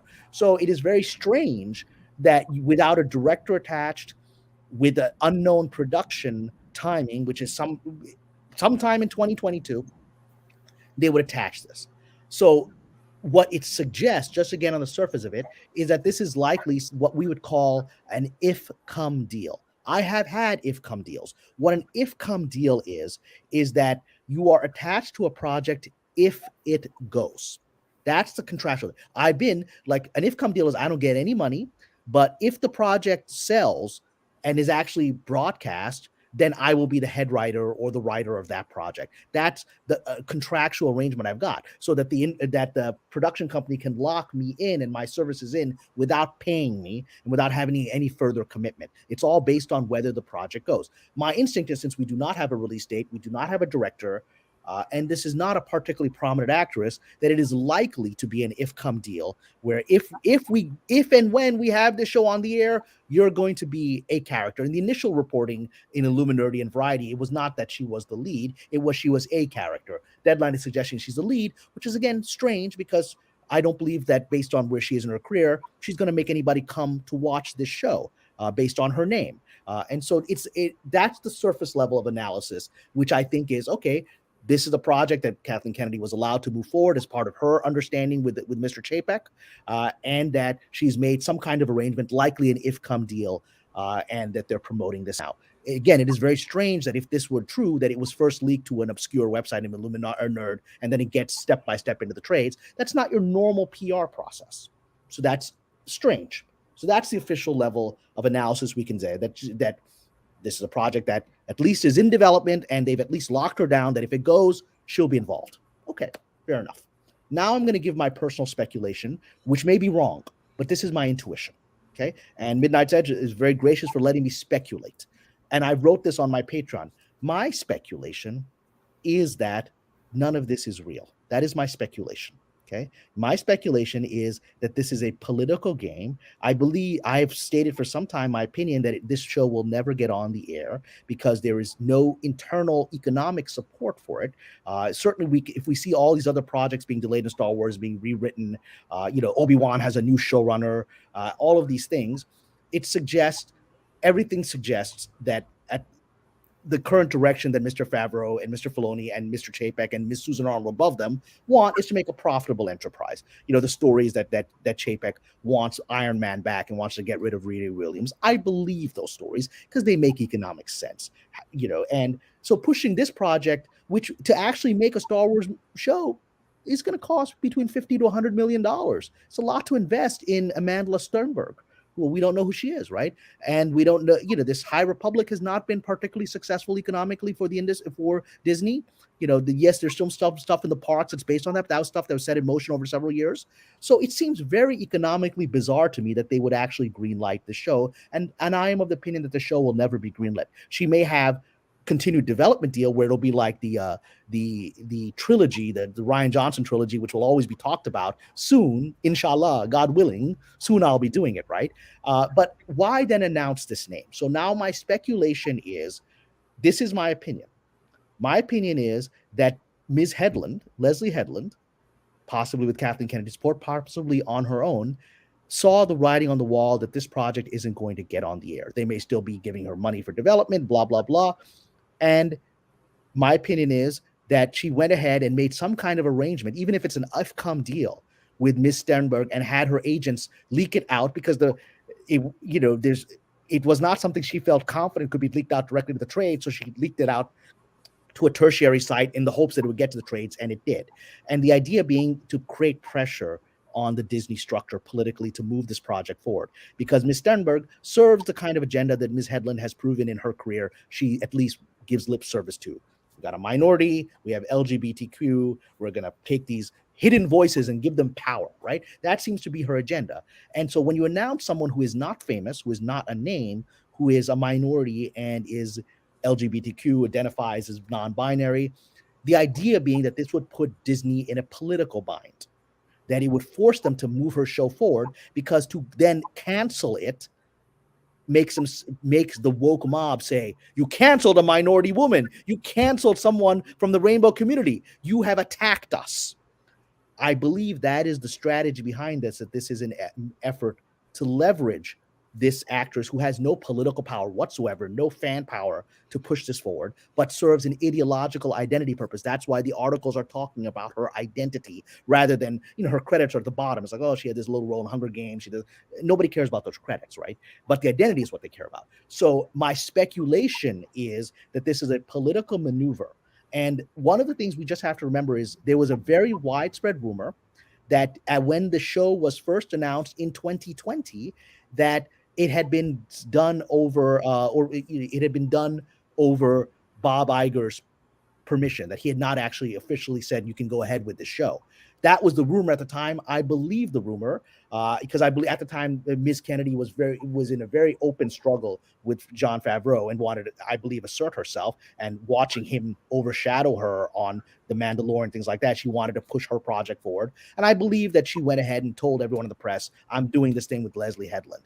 And that puts Bob Iger in a bind, because how can he kill the project once it's been announced, right? And I think Ms. Headland, maybe with Ms. Kennedy's backing, maybe on her own, decided, let's do that again. Let's force their hand. I do not believe that under the current economic situation, the hand of Disney under Ms. Susan Arnold can be forced like this. One of the things that I've said on Midnight's Edge is I'm of the opinion that Susan Arnold gives Bob Chapek certain level of cover as the new chairman. She's a woman and she's a lesbian. She's LGBTQ. So it is easier for someone of that position to shut down a project that you were using the identity of a woman and LGBTQ as the basis, because she says, well, I'm not, obviously I care about those communities. I'm a member of them. I'm shutting this down for economic reasons, or I'm instructing my CEO to not let this move forward. I do not, in either scenario I presented to you, which is that this really is a development thing, they've made some kind of deal with Ms. Stenberg, or that this is a political maneuver that's not real, but it's trying to force the show. I remain of the opinion in either of those scenarios that this show will never get on the air. I don't think there's no economic reason for it. And Ms. Stenberg does not have the star power for them to spend $100 million to satisfy Leslie Headland. I just don't think the dynamics of the politics are there in either scenario, whether this is a real announcement or a fake announcement. I don't believe the show's ever going to get on the air. If I'm proven wrong, I'll come on here and say, guys, Guess my streak as the psychic of Midnight's Edge has come to an edge. I was proven wrong, and they're making a bad economic decision, because I think one thing I will be proven right with is if the show ever gets on the air, it will be a disaster for them. So I don't think it will get on the air. Those are my opinions. I'm happy. People in the chat, can say, well, Cameron, you're full of crap. The show's happening, and it's good. They're gonna get on, and Star Wars is dead. Fair. I don't think that's how it's going to play out. We'll see. Yeah, I will just say one thing though, because Yes. on the whole, I am in agreement with your analysis in the two Mhm. scenarios with what's going on there. But you know who Amanda Stenberg reminds me of with her previous resume, and why there is absolutely no reason to invest that money into her, but why they might do it anyway. It's been done before to another very obscure and, in my opinion, no talent actress with the name Sonequa Martin Green.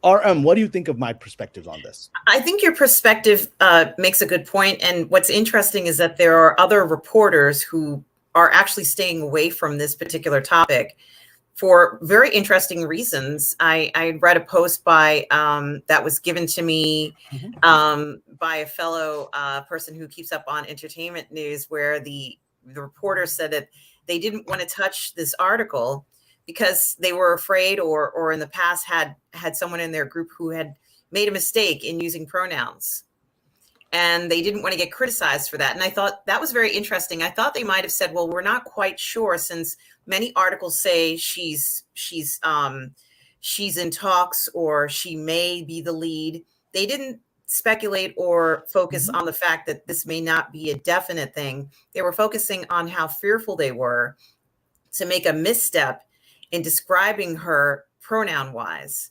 And that stood out right away, because it seemed like the focus of the story, or the focus of this entire exercise, was merely just to pay attention on the fact that she's describing herself as non-binary, or however she chooses to, he or she, or whatever way they want to describe themselves as.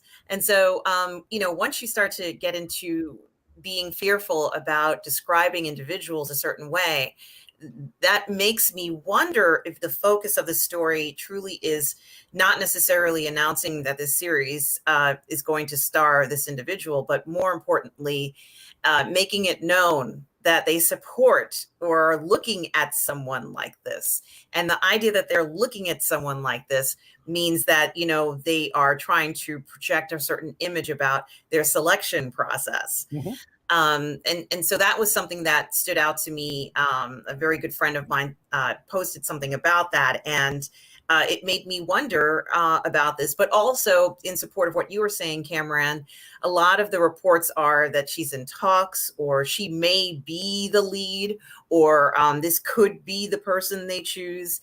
And so it usually, across the board, when they've been chosen, it'll say something like, this person has been cast as, or has signed up with Disney to do this, or what's another way they could describe it?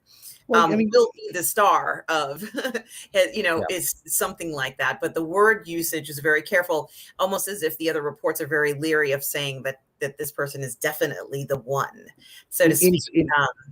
In support of you, again, the strange phrasing for me is deadline has confirmed.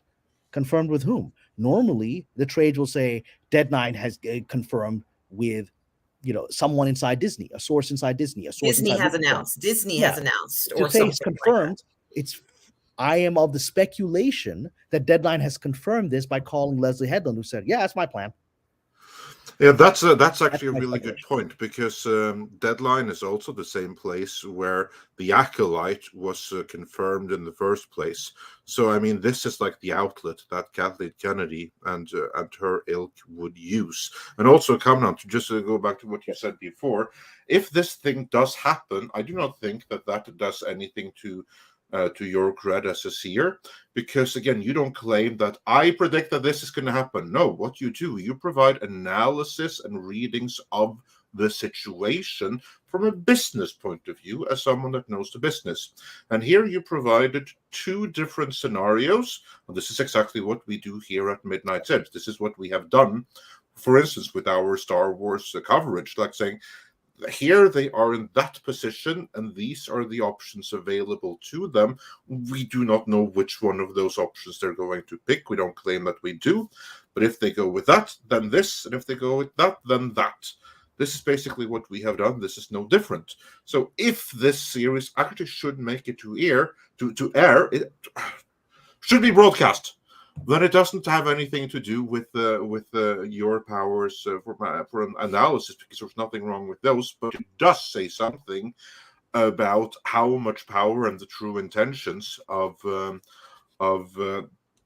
people now running the show at Disney, namely Susan Arnold and Bob Chapek. Then it's time to question them, Well, and not so much the readings of the situation. If this were to get on the air with Ms. Stenberg, it would lead to, I think, an important conversation on this channel, and I think in the fandom, about well, what is their strategy? You know, are they still trying to appease a non-profitable element of the world, of the fan base, or the alleged fan base? And why would they do that? That's why I'm having difficulty imagining it coming to there, because I do not see this as a profitable show. Yes, at the same time, we look at things that you did your thing. We've had Star Trek, which has continued on a non-profitable path for several years, almost as if it's being compelled by forces beyond. To the point where they even lost Netflix, who were like, "We're done." That's how. But still, they keep on pushing it. There's other political factors in that situation that keeps this project resurrected. Tom, were you going to say something? I think there's another angle we might not even be considering. Okay, please. Because here's the thing. Let's say, for the sake of argument, that Chapek has been playing a lot of 4D chess with a lot of the executives, because I agree, he has changed things. There's been an outcry.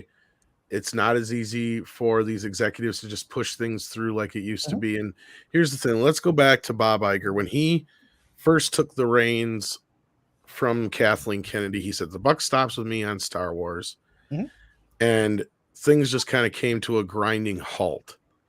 Now, we did have a few announcements, and the Mandalorian trucked along and things of that sort. But now all of a sudden, here we are 3 weeks before Bob Chapek officially walking out the door, and there's Bob Iger. Bob Iger. I'm sorry. Yes. Yeah. And so Bob Iger, he is no longer in the picture.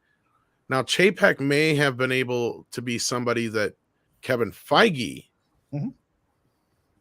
mistook and didn't realize how cunning he could be. But I'm not so sure that Kathleen Kennedy is somebody that Chapek can maneuver around as easily as Feige, because Feige is a little younger. He's only got and sure, don't get me wrong, the Marvel Cinematic Universe is something nobody's ever done, and it's definitely brought him a lot of clout. But it's definitely not the kind of clout that somebody like Kathleen Kennedy has. Over 40 years, yes. Yeah, notice all of a sudden now, when Bob's out the door, this announcement happening, we're getting this fucking video game where I'm learning a lot of shit about this video game behind the scenes here.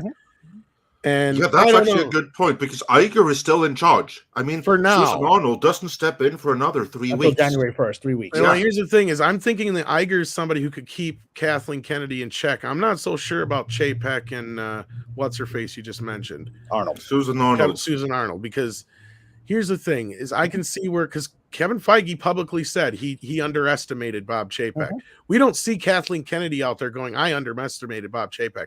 I see her throbbing at the mouth, basically waiting for Bob Iger to be out of her fucking way so she can do what the hell she wants, whether she's really the orchestrator of this or not. Pablo the Dongle. Sorry, did I say that out loud? Yeah, that's who the real problem is here, and that's who she keeps letting run loose and rampant with his little fucking Star Wars group, okay?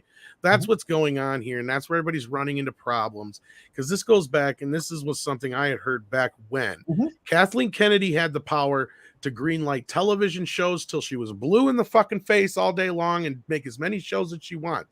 But one thing she couldn't do, because she had to go through Bob Iger to do it, was make a fucking movie. Now, I don't know where that situation lies. I don't know where she's at with the power. And as I've said before, I'm starting to believe what I was told, and that was that George Lucas signed his own death note when it came to Star Wars, once he put her in charge, because buried in that contract somewhere is probably some clause where Disney cannot get rid of her, because otherwise why would he put her in place in the first place, and why would they accept her when they brought him in? It makes complete sense. She is there until she is ready to fucking leave, and there's nothing they can do about it. And I don't know if Bob Chapek has the power like he did over Feige to take her down. I think that we're stuck with some of this Star Wars shit, and honestly, I'm not so sure that the future of Star Wars is safe. I don't think, I mean, even with Favreau and Filoni, I was questioning it before, but now I'm starting to sit here and look at this video game, and whether or not this Acolyte show happens or not, it doesn't matter. We've got this point where Kathleen Kennedy is clearly not somebody like Kevin Feige who can be, you know, put into submission. Because if she's putting this shit out there, she's putting out that she's been renewed. She's not going to be shut up. You know, she's got her husband fucking retweeting for fuck's sake. I mean, you can. She's definitely powerful. You have a very good analysis. And I think she's very, very aware of the situation, or she wouldn't have had Frankie go out there and retweet that shit. And that tweet was very, to me, it said a lot because of how it was the tweet that it was that he retweeted, because it was specifically aimed at YouTubers and shit like that. So to me, I'm not saying there isn't any smoke here, but I'm just starting to think that maybe Chapek is in for a little bit more than he bargained with Feige. And I'm not so sure about this other chick either. I don't know. I'm gonna wait and see kind of thing with Star Wars. It's a fair analysis, Tom, and I would suggest that if this show actually ever gets on the air, you will have been proven right that she has a lot more political power and clout that has retained into this new regime. And I guess that we're going to have to, like I said, wait and see what happens. I still am of the view that this is a personal view, that this is a manipulation game, that this isn't real. You know, because again, this comes from my experience of watching people propagandize on the shows that I've worked on and watching them, you know, sitting in rooms where they're like, well, how do we get the audience to believe this, right? I mean, because I've seen the machinations, because I've been part of them. And that's why I am of the view that this seems to be a machination. And maybe the timing is because of Mr. Iger still there, that this is the safest time to do this kind of machination, to set something in motion before Ms. Arnold officially takes over. And now Ms. Arnold has to deal with any drama that comes from canceling this project because it's already been set, at least publicly, in the word. So I'm of the view it's a machination. It may be a machination that shows Kathleen Kennedy and her protege's power, that they may be able to end up wasting more Disney money because they may have, I mean, it could be what you're saying, Tom, that she has something ironclad in her contract that has kept her on forever, you know, over this. It may also be, in my view, that there's probably some stuff in her is safe, that she has leverage over people. If it's the latter, then actually we might be in a better situation. If it's a contract, like you're saying, Tom, then we're stuck with her until she leaves this plane, right? And that's what I'm curious about too, because like I said, if they had the ability to tell George, no, we don't want to use your treatments, and they were, but what about, we never really concentrated on the fact that he's the one who brought Kathleen Kennedy in. So whatever deal was made with Lucasfilm and her was made prior to the Disney deal, and Disney must have said, yes, we will, you know, honor that deal. And I'm curious if he didn't give her some kind of deal that gives her the first right to refusal to get out, because he probably had enough faith in her. And I'm not saying that, you know, he's probably not regretting it now. I think we all clearly know that. It definitely is. But that's where I think a lot of this stems from, is he knows he's fucked. And so does everybody else know they're fucked, because they can't get rid of her. Nothing they do or say is going to ever get rid of her. And I think White Knight is right here. Chapek may be playing 4D chess, but Kathleen Kennedy is playing fucking poker. And she is calling his bluffs left and motherfucking right now. And I agree with you. That's the problem, is now they can't cancel this because it'll look bad. That's the problem you have. It's a Batwoman situation. No matter how bad it gets, they cannot and will not fold, because once they do, then that means defeat. But you can't. You don't have to cancel it. You can Ryan Johnson trilogy it soon, God willing. We still in talks. There's another point. I'm glad you brought that up. How do you know this wasn't a negotiation? How do you know she didn't sit there with Chapek and be like, all right, well, fine, I'll forego Ryan's trilogy, but you give me my Acolyte. And I said that in my first of the two scenarios, right? That we're going to go with the surface of events, that she already had this contractually carved out. I said that, right? And so in that case, then we may very well see it even get onto screen, to the damage of everyone involved, right?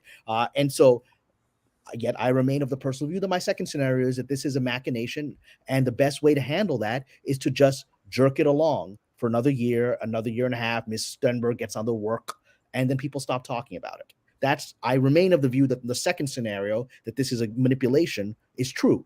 The first scenario, which is one I think you're closer to, is certainly one that we'll see play out if this gets on the air. That's the beauty here. We actually now have 3 different scenarios that time is going to be the verdict of. It's quite easy to track this project and see what's going to happen with it.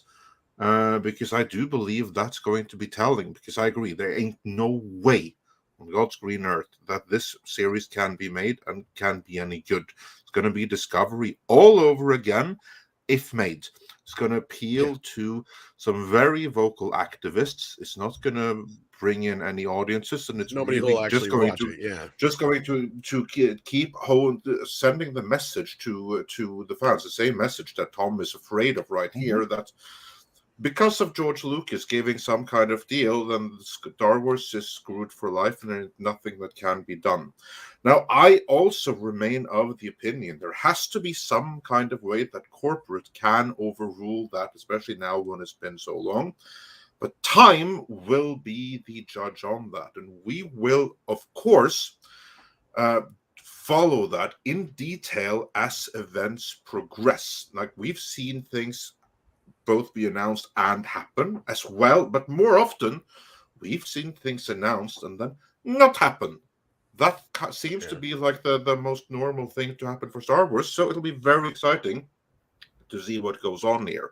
I do believe that once Susan Arnold steps in and Iger is out, there's going to be some tremendous change, because that is when Iger's plans of like limited contracts and everything really kicks into high gear. And then we'll also see the reality of why Kathleen Kennedy is seemingly on the surface exempt from that. Then that's what I think. She's immune to that shit. And just so I just but that's why I say immune. And we don't know if that's immune because some special agreement has been reached for this particular thing, or because she was locked into something else. That we don't know. Well, and I think there's something to that, because let's just say, for another sake of argument, and I just want to address this real quick with the cocaine thing. Like, if I had cocaine, man, I could get so much more shit done. Like, you have no idea. Someone's saying you're on cocaine? I wish I could afford pretty relaxed for cocaine. I could get so much shit, so many more. I've been in rooms with people on cocaine. I know, they're rather hyperkinetic. Here's a scenario for you, and this is why I think there's things that George was able to put in the contract that Disney cannot get away from. Perfect scenario. If Disney could, they would right now release the original Star Wars trilogy unaltered, because it would make nothing but money for them, hand over fist. But Kathleen Kennedy and many others have said, "Oh no, we're never releasing that because that's George's vision." There's copies of it in existence. I think it was Colin Trevorrow who said he went to a special private screening at Disney where they screened the original version of Star Wars. It's there. They have it. And my point is this: if they could, I know they would. So I feel like there's plenty of things that George was able to get in that contract, and he may regret some of them, like Kathleen Kennedy. And I don't think they're things that we'll ever know about. That really, that's why we're in the situation we're in. I really feel like that right now, because the more and more I heard from behind the scenes, it's starting to feel that way. Okay, so now I'm going to give a Pasha prediction, if my second scenario is correct, that this is an effort at manipulation to force a project that wasn't otherwise going to happen, right? Wait, so we have it for if it comes true. If it comes true. So here's my prediction. If indeed I am correct in my speculation that the current announcements with regard to Amanda Stenberg being cast in the Acolyte are actually part of a political game by Leslie Headland and possibly by her mentor, Kathleen Kennedy, in order to force a project that I think maybe Chapek has indicated we're never going to actually put this on the air. And now he's in a political bind in theory, because you've now got a minority and a member of the LGBTQ community allegedly associated as the star. How do you cancel that now? If that is the case, that this is actually an effort of machination and it's being done on purpose while Mr. Iger is still there, then the telling sign of that, which I believe we will see after January 1st, when Susan Arnold officially takes over and Bob Iger officially steps down. The telling sign, if that scenario is true, which I believe it to be true, but if that scenario is true, the telling sign will be you will start seeing what we've seen now in the past with Kevin Feige and a little bit with Kathleen Kennedy. You'll start seeing some negative stuff appearing in the fan press about Leslie Headland. Remember, Ms. Headland is not invulnerable. Her association with Harvey Weinstein as his personal assistant for several years is something, and she's always careful to not talk about it. She says, "I have an NDA. I won't talk about it," whenever it's brought up in interviews. And it's obviously her Achilles heel. But she worked with someone who has been convicted of rape and has been known for decades to be a Hollywood casting couch sleazebag, right? And so the assistant is generally the person that facilitates those kinds of encounters. And so she has that Achilles heel. And if I am correct that this is an effort to strong arm Bob Chapek to make a show that he doesn't want to make, then based on his previous patterns, that when he didn't like what Kevin Feige was doing, we started seeing things in the fan press about Kevin Feige that were embarrassing. Things like the Russos come out and saying, well, he wanted to kill all the Avengers. I don't know what this guy was thinking, right? And then even when we saw just a few days ago, after Frank Marshall retweeted that his wife had supposedly been given this 3-year contract, which still to this day has not been confirmed by Disney or the trades to my knowledge, then shortly within that, we started seeing fan articles coming out that that we had Patty Jenkins had a bad experience at Lucasfilm, didn't like the notes she was giving. That's why her Rogue Squadron was pushed further down and, in my opinion, canceled permanently. But that started coming out, suggesting that she's difficult to work with. There were even some stuff in the fan press that Ryan Johnson had difficulty working with Lucasfilm, and Mr. Johnson was the star of Lucasfilm, right? And so when that kind of stuff and just entered as rumors and people talking on the YouTubes and people talking in the fan press, that, in my view, was a seeded article in response to Frank Marshall putting out information that Bob Chapek wanted to keep strategically ambiguous about the future of Miss Kennedy. So if indeed this is an effort to strong arm Bob Chapek into greenlighting the Acolyte and giving her the budget and allowing her to hire a director and everything else that's necessary to actually make a show. Notice this is the only show where the alleged lead is announced before directors. You had, when you had, I guess in the case of Obi-Wan, we knew that Obi-Wan would have Ewan McGregor, but it was immediately announced that this would be led by this major director, who's Oscar-winning director. That was how the project was announced to the world. That's how all these projects, Mandalorian, we were going to have Pedro Pascal, and we're going to have Jon Favreau leading it. So suddenly have a not well-known actress as a star without any other selling point being leaked out there is very unusual, and certainly doesn't advance this as a sales information, and advances it as a manipulation information, in my opinion. So we're going to start seeing, if that is true, Ms. Headland's reputation is going to start getting some negative information in the fan press after January 1st. If indeed that starts happening, if we start seeing people saying, well, Leslie Headland did this with Harvey Weinstein, and why is she continuing to be a powerful person? Because we've already seen that anyone associated to that is falling. Time's Up has collapsed. That was the official Hollywood effort to control the Me Too movement, and that has essentially disbanded now because the people involved with it were associated with Harvey Weinstein and were doing things to hurt victims of sexual abuse rather than protecting them. So it is, and if I were someone being strong-armed, and I was a CEO of Disney, and I was being strong-armed to do something I didn't want to do, and I didn't see economic profit in, and I wasn't compelled by a contractual arrangement to actually put this on the air, then I would settle the score by injuring the reputation of Ms. Headland, who has enough of an Achilles heel to be easily taken down in the current political environment. So if you start seeing that conversation begin in the fan press or even in the trades, you will know that the second scenario that I suggested, which is that this announcement of the Acolyte casting is not a real thing, but an effort to strong arm the show into production against Mr. Chapek's will, that will be the evidence that you see that is what is happening. If Ms. Headland continues to fly safe and unscarred and there's no more negative comments on Kathleen Kennedy, then it suggests, yeah, maybe this was an arrangement that she had reached with Bob Chapek, that she's going to be allowed to do this show. And at best, maybe he's going to try to delay it as long as he can until he doesn't, until this current actress has other work and is no longer available, and say, well, we're going to wait for her. But I remain of the view that this is a machination and not a contractual thing. And the evidence will present itself, I think, January 1st, whether I'm right or not, shortly thereafter. Well, there we go. And we and I'm not even so sure if Chapek has any reason to be as at odds with KK yet. Like, that's the thing, is because you got to remember when he came into the picture, as far as Star Wars was going, it was The Mandalorian. So things were going just fine. So, like, on that end, and I could see him be more worried about Marvel, because Marvel is 3-4 movies a year, and they're generally $1 billion movies, as opposed to Star Wars, when we're lucky to get one every other year or one every year at this point. So I don't know about that. Like I said, I'm not so sure that she's as much of a concern to him as Feige is. Like, I can see the thing with Feige that's been publicly kind of addressed. Yes. I'm just curious if at this point, because I think Hedlund's kind of, I think she's safe. I think beyond her big forehead, I think she's fine.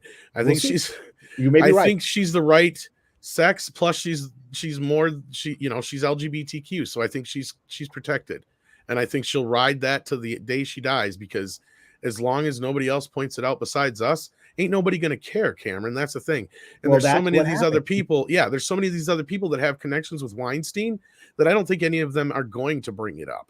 Correct. But if it does start being brought up, then that is indication that she's not as safe as you believe. No, I hope you're right. But again, the thing is, I know, because like that's the thing. She would be.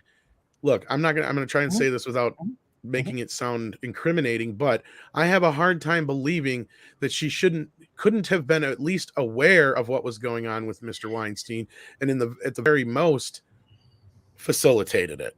Yeah. Right. That's the thing. Isn't Gil saying Maxwell's trial currently undergoing some sort of hearing process now, or? Yeah, but it's being right redacted as shit for the public. So yeah, we're not being allowed to see the flight logs, because they have the flight logs of every single person that ever went to that island. They have, and so as it progresses, let's see how heated things get, and and the response to maybe at some point she might be called in.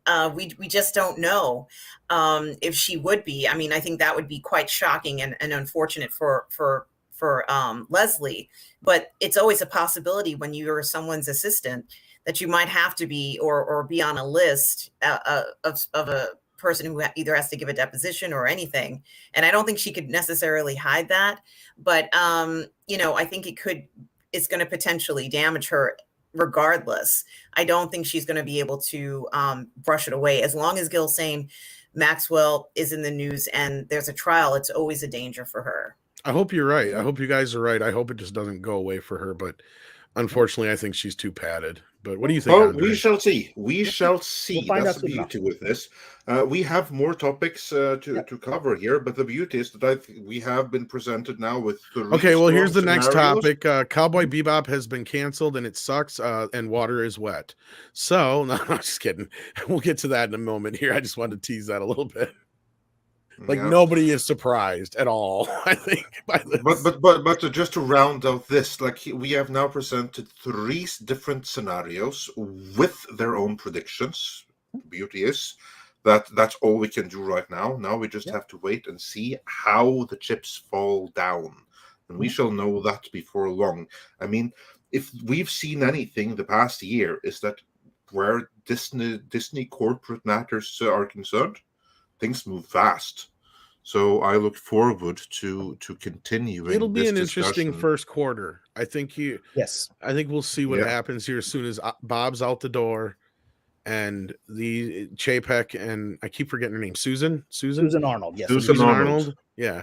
Well, as soon as those two are allowed to, we'll see what they can do. I'm not even convinced that they're friendly yet. I'm not convinced that Susan Arnold isn't a Bob Iger plant at this point. That's the thing. And I just wanted to say, I've been of the opinion, because she predated Iger on the board. No, I get you. That she was likely. I'm of the opinion that she's likely the mastermind behind Chapek. And I don't know these people. And I've completely independently heard for years that the board has been most unhappy with Iger, and she's the one that's been leading a rebellion against him. That is something that I have heard, completely independent of everything else. It's something we haven't really run with. Tom is right about this. In the first quarter, we're going to see what's going to happen, and the true nature of all of this, the true nature of the Sith will be revealed, right? And if I were Bob Chapek, if I were him, we're both bald, if I were him, the moment that Iger is stepping down on January 1st, I would go scorched earth on all of these clowns that made my life difficult for the last 2 years, particularly anyone that is trying to strong arm me. If I were him, I do believe he's a long-term player, and so his scorched earth will be a slow frog burn. Yeah, I was gonna say I don't think he's not gonna do the emotional thing, because then he just create enemies. Yeah. He doesn't need that. Right now he needs to create friends, because that's the thing. Is it's been well documented in public that Chapek is not making very many friends inside Disney, and that I will, and I'm in total agreement with you on. Like, he is clearly trying to change things, but I think you have a lot of people were very happy living under Bob Iger's Disney, where they were able to go willy-nilly spending $200-300 million on a movie, to give us the Haldo maneuver. So Yeah. So that first quarter is going to be where I think we're going to be doing a lot of videos talking about the repercussions. I think the first quarter is going to be revealing to us the future of Disney, and I hope it is the future that I believe it is. If it is the darker future, then we're going to have to deal with that, and Disney's going to lose money. Yeah. But we're going to gain some views, so it all goes up in the end. But yeah, we have a few super chats. We have some classic super chats. I'm going to do. We have some member chats first as well in the private chat here too. Yeah, and then I need to leave in about 15 minutes or so. So if there's any ones that I need to address, we should probably try. Tom, I'm going to run through it real quick, and then because there's something interesting. Because Tom, there's actually more to it, to the Cowboy Bebop cancellation. But I'm going to run through a couple of super chats. Yeah, I know. I was being facetious, but yeah. Spider Unlimited said, Andre, what is the moonshine you drink? Well, all I will say about that is the kind that you don't get in stores. That's one classic there. And also it's 96%. And Valiant Renegade, our good friend, said, and West Side Story off to an abysmal box office start. I'm very sorry to say. 100 million Spielberg vanity project. Yeah, yikes! It looks like, I mean, the Thursday numbers were 800,000, I believe. That's like Dear Evan Hansen did that kind of numbers on its Thursday. I think this is heading for a bomb. And our friend Paulie at Latino Slant, liked the movie. So I think it's unfortunate. I've heard some positive reviews, but here's my thing with this. I think that there was too much pandering here, and I think you have a situation where, and this is something we keep beating on, the drama of here at Midnight's Edge, but it's so fucking true, is that, the Hispanic and Latino crowd has been classically overlooked when it comes to entertainment. And I think Encanto, considering how little advertising that did get, proved that there is an audience there, as long as you give them something that's worth going to see. Right. And I think they saw West Side Story and they're like, oh, fuck that noise. Like, because Steven Spielberg's directing, it's a bunch of pandering, and I'm sure there was a lot of talk about the trans character and some other things that got out there. Again, that I think even if the movie isn't as overly woke, or it's still decent, and all these things that we've been seeing with other current projects, I believe the media's perception of this and the way they presented it could possibly kill the box office going into this. Because I think, here's the thing. Unlike some of these other things that we talk about, like Star Wars and, Star Trek and those, West Side Story has a much broader audience. And we've seen this with like Buffy and shit, right? Like, they don't understand that they hear us bitching about Star Wars and Ghostbusters and things like that. And they're like, oh, you're just a bunch of istophobe men. But once you fuck with something they like, then they will say something. And that happened with Buffy. As soon as they announced they were going to race swap Buffy, then that's when the SJWs came out of the woodwork and they showed their ass. And there was like, yeah, how does it fucking feel? So I have a feeling we're going to get a lot of that out of this, depending on how bad it is presented in the film. If not, you're just going to get the pushback that people didn't go see it because of the way the media presented it. And if that's the case, then that's sad if we got another movie that, people could have enjoyed. But I think West Side Story is just one of those movies that a lot of people hold very, very, very dear. And you cannot just go out there and go, I'm going to do this no matter who you are. I don't give a shit if you are Steven fucking Spielberg. There's just certain things you're just not going to be able to get away with. And I think West Side Story falls into that gray area of you shouldn't mess with it probably. It was done probably right the first time. It's arguably one of the most popular musicals in American history, honestly. And it's performed in so many high schools and colleges. And I don't think any one of us has not been touched by West Side Story in some way, nor would any of us even dream about changing it. And I think that it's very different when you look at some other types of plays or other forms of performances that are open up for or more appropriate for experimentation. West Side Story is not one of them that I associate with changing something that I view as a nearly perfect musical. Yeah. Well, and we saw what happened with In the Heights, which I hadn't planned to go see because the marketing had made it look like it was going to be some kind of minorities against the white man thing. I don't even know why they did that marketing, and because it's a story very about, Dreamer-esque kind of marketing. it was a story about Latinos in Washington Heights, and I grew up in New York. I know Washington Heights very well, and it is a lovely community that is great. changing.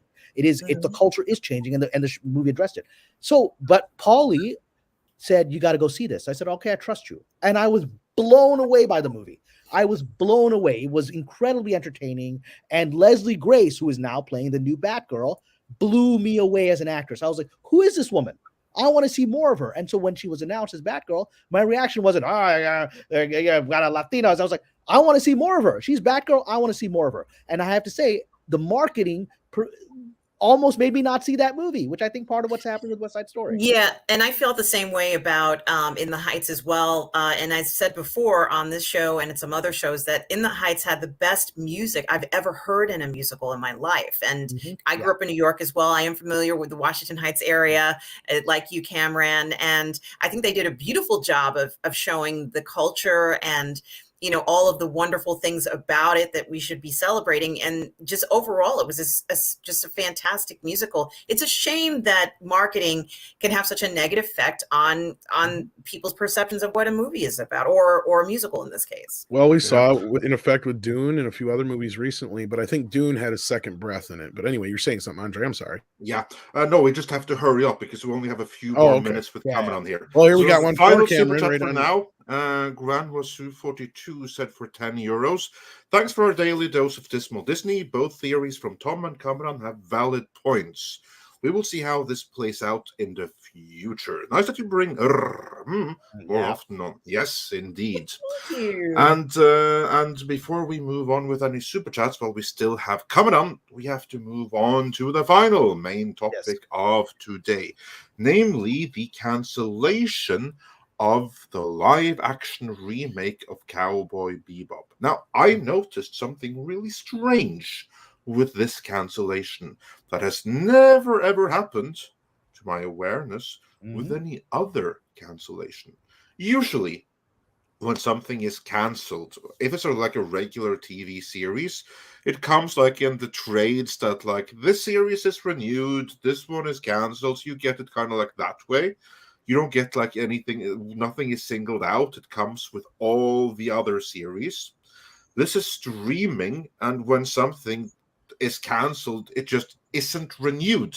Like, for instance, the Marco Polo, it wasn't like any huge thing or something. It was like a good time after season 2 or whatever. The series is just a little bit too expensive. The financials aren't there, so there's not going to be any more seasons. That's kind of like it. That's a normal thing. And I had friends who worked on the never filmed season 3 of Marco Polo. It was actually scripted. They had a writer's room. They had all the scripts, and then it just vanished. Yeah.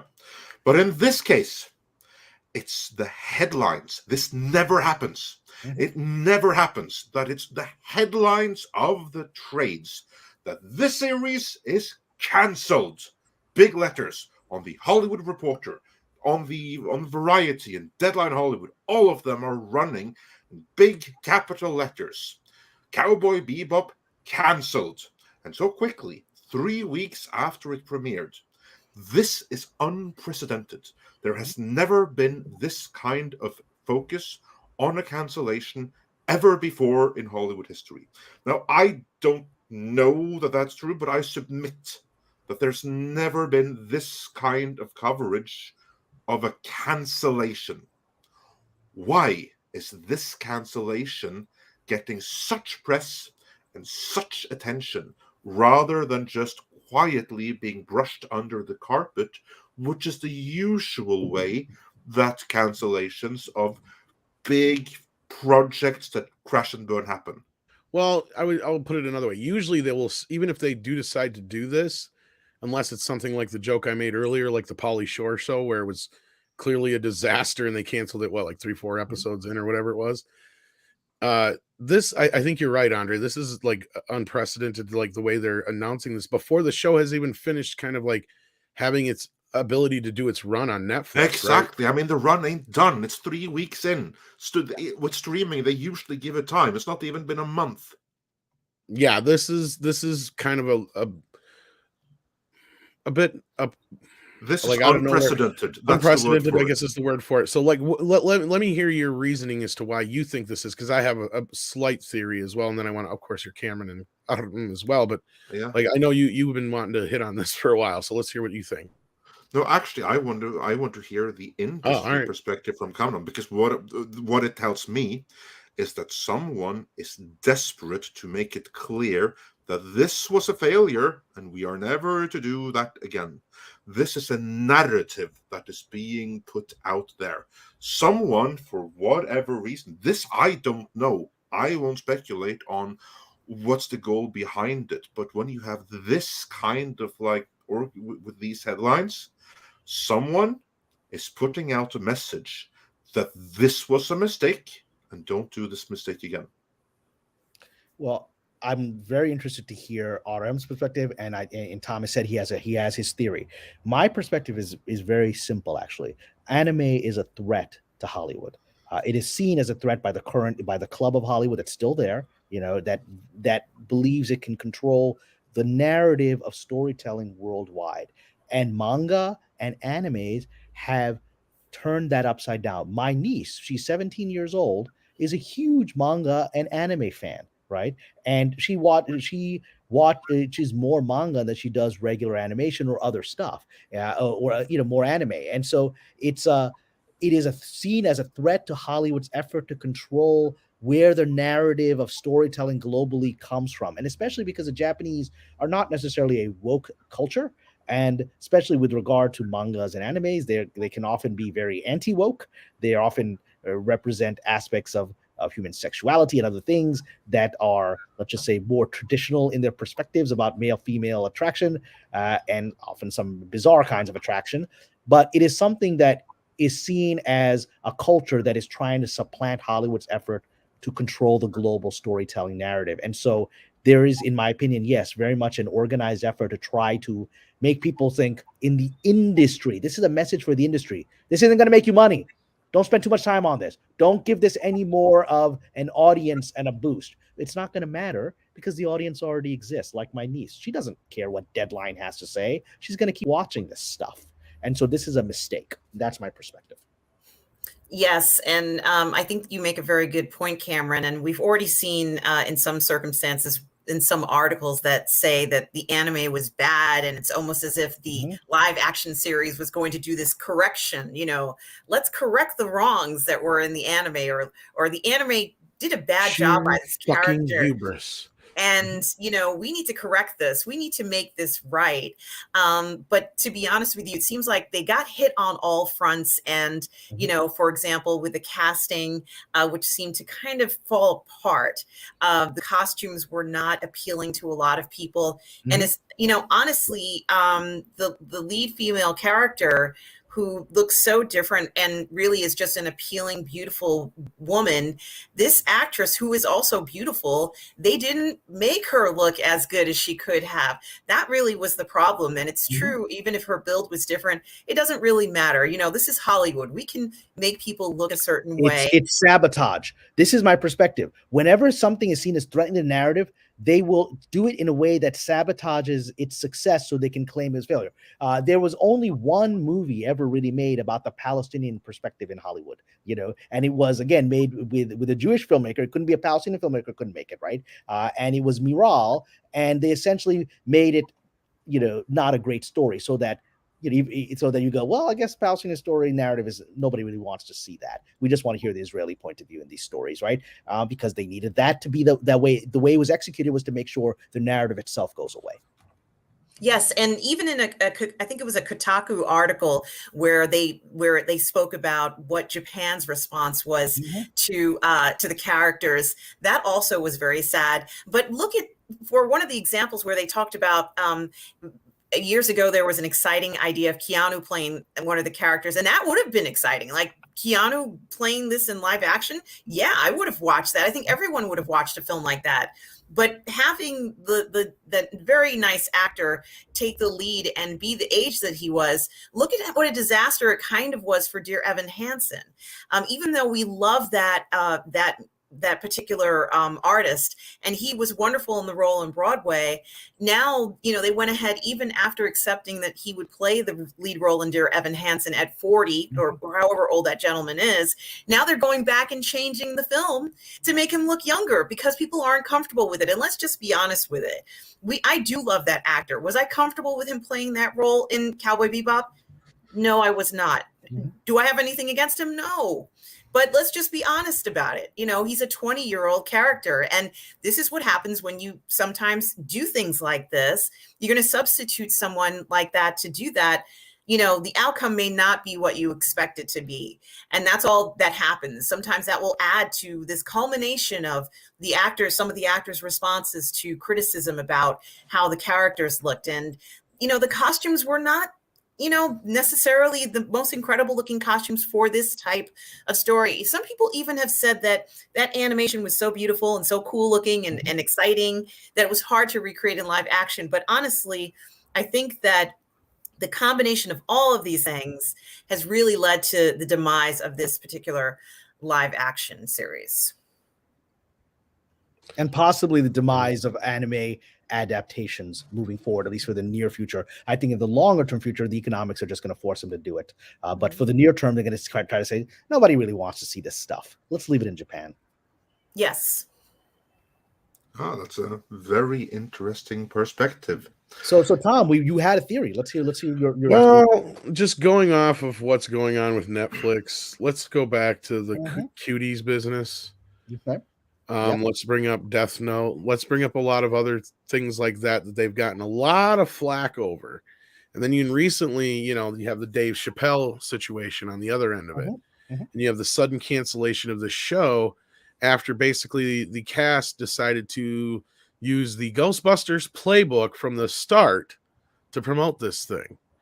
Like, we're making it better. It's your fault you don't like it. Oh, you're a bunch of, misogynistic pigs for wanting to see and the character look the way, all this business that went into this begin with. I think Netflix is on a little bit of a we need to fix our image train, because not only that, they're looking at the bigger picture and seeing, fuck, Disney Plus is taking a big chunk out of us. HBO Max is the little engine that could, and we have been ignoring the sleeping giant that Amazon is forever. Now we need to pay attention to how we're being perceived by the public.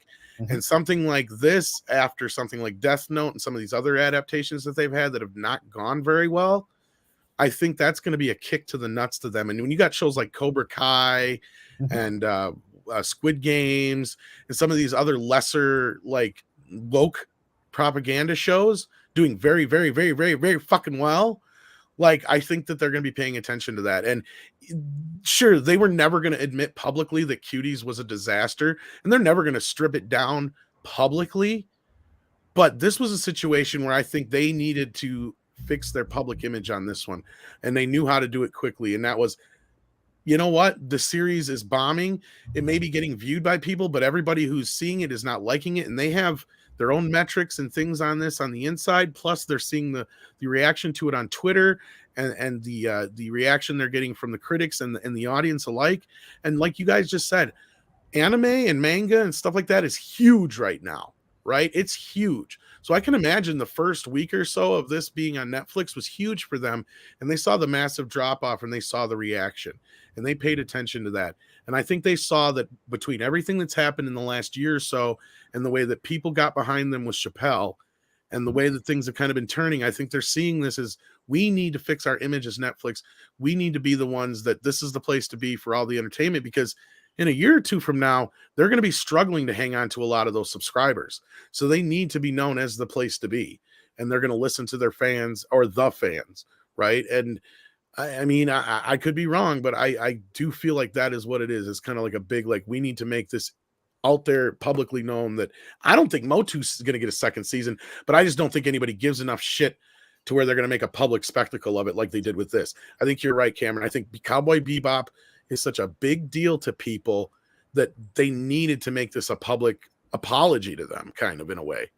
I don't know I if disagree. I'm right, but I disagree know. with that. Okay. Yeah, no, from my perspective, to me is like, yeah, okay, you messed up with that, and so what you can do, you can call more attention to it by doing this, because if you do it, like if Netflix were behind it, they only look even more stupid now. Like, they don't look any stronger for canceling it. They look even more stupid for having greenlit it in the first place. I don't see this as winning them any more faith with audiences. I see this as just like the final defeat of something that they never should have engaged it. I do not see anyone thinking, "Wow, this is actually." I feel more confident about Netflix now when I know that they cancel this. I don't see it. What they need to win people back are some projects that really will win people over. Some absolute crowd policers that aren't. You don't think a overtly woke or buttload of something. people canceled their Netflix subscription over the show? Oh, I'm sure that they did, and I don't think a single one of them is going to go back again because of this announcement. I think that's going to make them like, yeah, look how bad it was. I don't think that anyone is going to hold Netflix in any kind of higher regard because of it. Okay. Well, it's going to be interesting to see what happens with the streamers, because they're all running out of steam. I mean, we're talking about in the most recent, call that Disney had. It's Disney Plus is slowing down to the point of stopping subscriptions, right? And they're all reaching the point where there's only so much they can try to gobble up from subscriptions. And I think this is going to be a moment of actually consolidation of streaming in the next couple of years. It'll be actually interesting to see when Zaslav takes over Warner's, how that affects HBO Max, because Discovery Plus is a very successful streaming service, and it's expanding, right? And so it's just, I think we're going to have a movement now that streaming, the only way it can survive is to give the audience what it wants, even more so than theatrical films. Yeah, indeed. So it'll be interesting. No, and I totally see what you're saying, Andre. I mean, but at the yeah, same because time, what I mean, like, if it was Netflix, they would have put out a public statement. If it was them, they would have made a statement saying that, yeah, we see. They would have done what they did on Sonic the Hedgehog.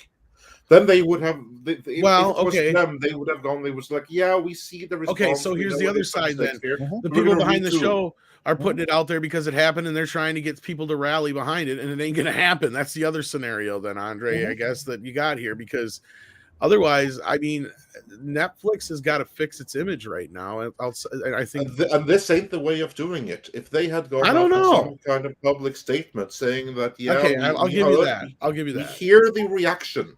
Like they did with Sonic the Hedgehog. That was the way to do it.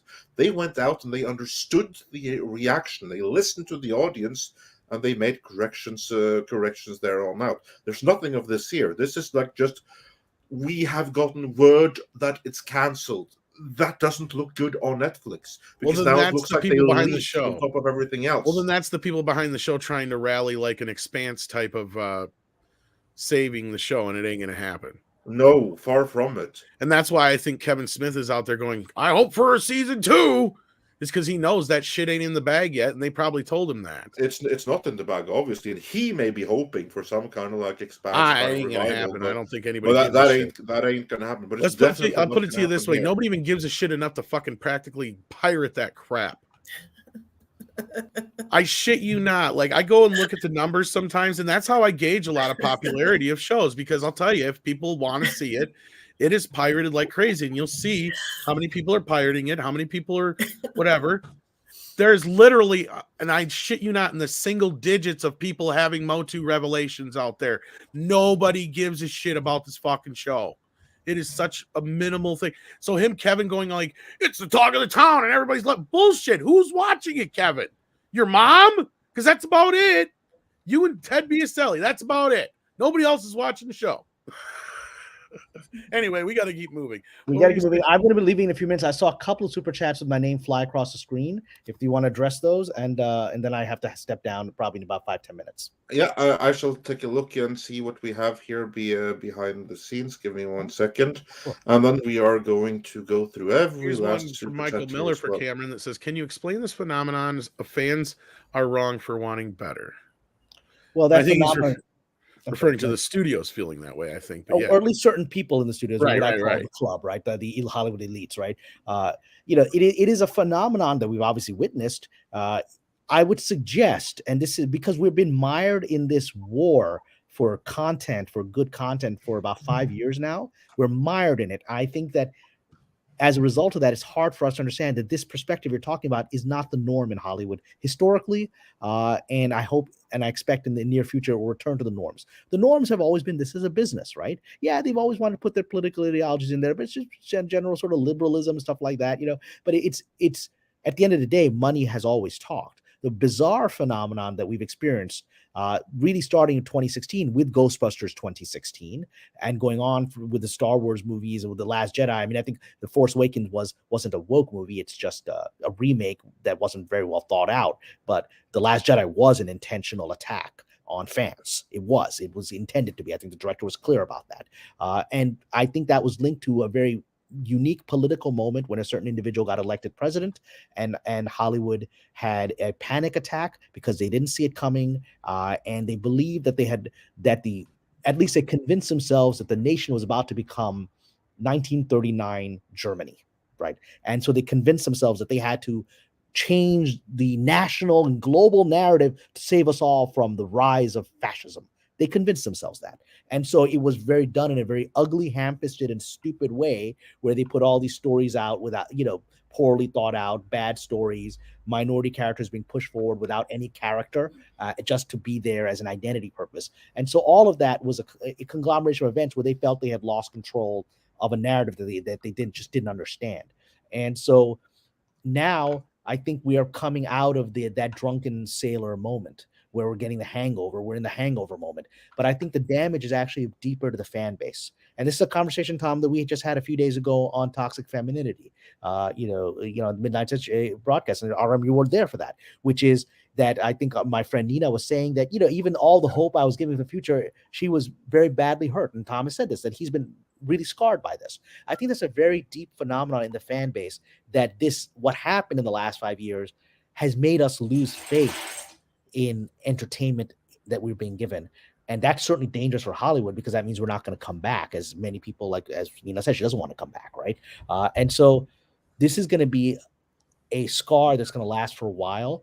And every time we have something that looks like a step backwards, like this announcement with regard to the Acolyte, that scar is going to be ripped open again, and it's raw again, and we're going to be angry again, and it's going to push us away again. But I'm going to still say that this is an abnormal moment that we are pulling out of. I just received a text from our good friend Paulie, from Latino Slant, where he was pointing out that there was a major a Hispanic cultural group announced today that it would no longer use Latinx because it was an offensive term. And so now Hollywood has to face that. As I've seen, I'm witnessing my fellow screenwriters now going off of the term Latinx and going back to Latino. We're seeing it more and more. The trades are using that. It's because they're realizing that's not what this audience wants, and it's driving the audience away. That is an actual change that is happening that I'm witnessing with my eyes. But again, the pain of what we're going through means none of it is changing. It's just Captain Kennedy's there forever, and it's always going to be bad stuff that's not going to be profitable. There's going to be some of that crap still because it's in motion, right? But I do believe a change is coming. So I'm urging you all to put the bandage on and keep moving forward. Yeah, and the remaining questions for you, Cam, we have in the private chat. TNEL89 says, I grew up in New York as well. Kamran and Rrrr, huzzah. Matthew W says, Kamran, why not just dissolve Lucasfilm and move the IP into Disney Studios proper? Wash away all the garbage all at once.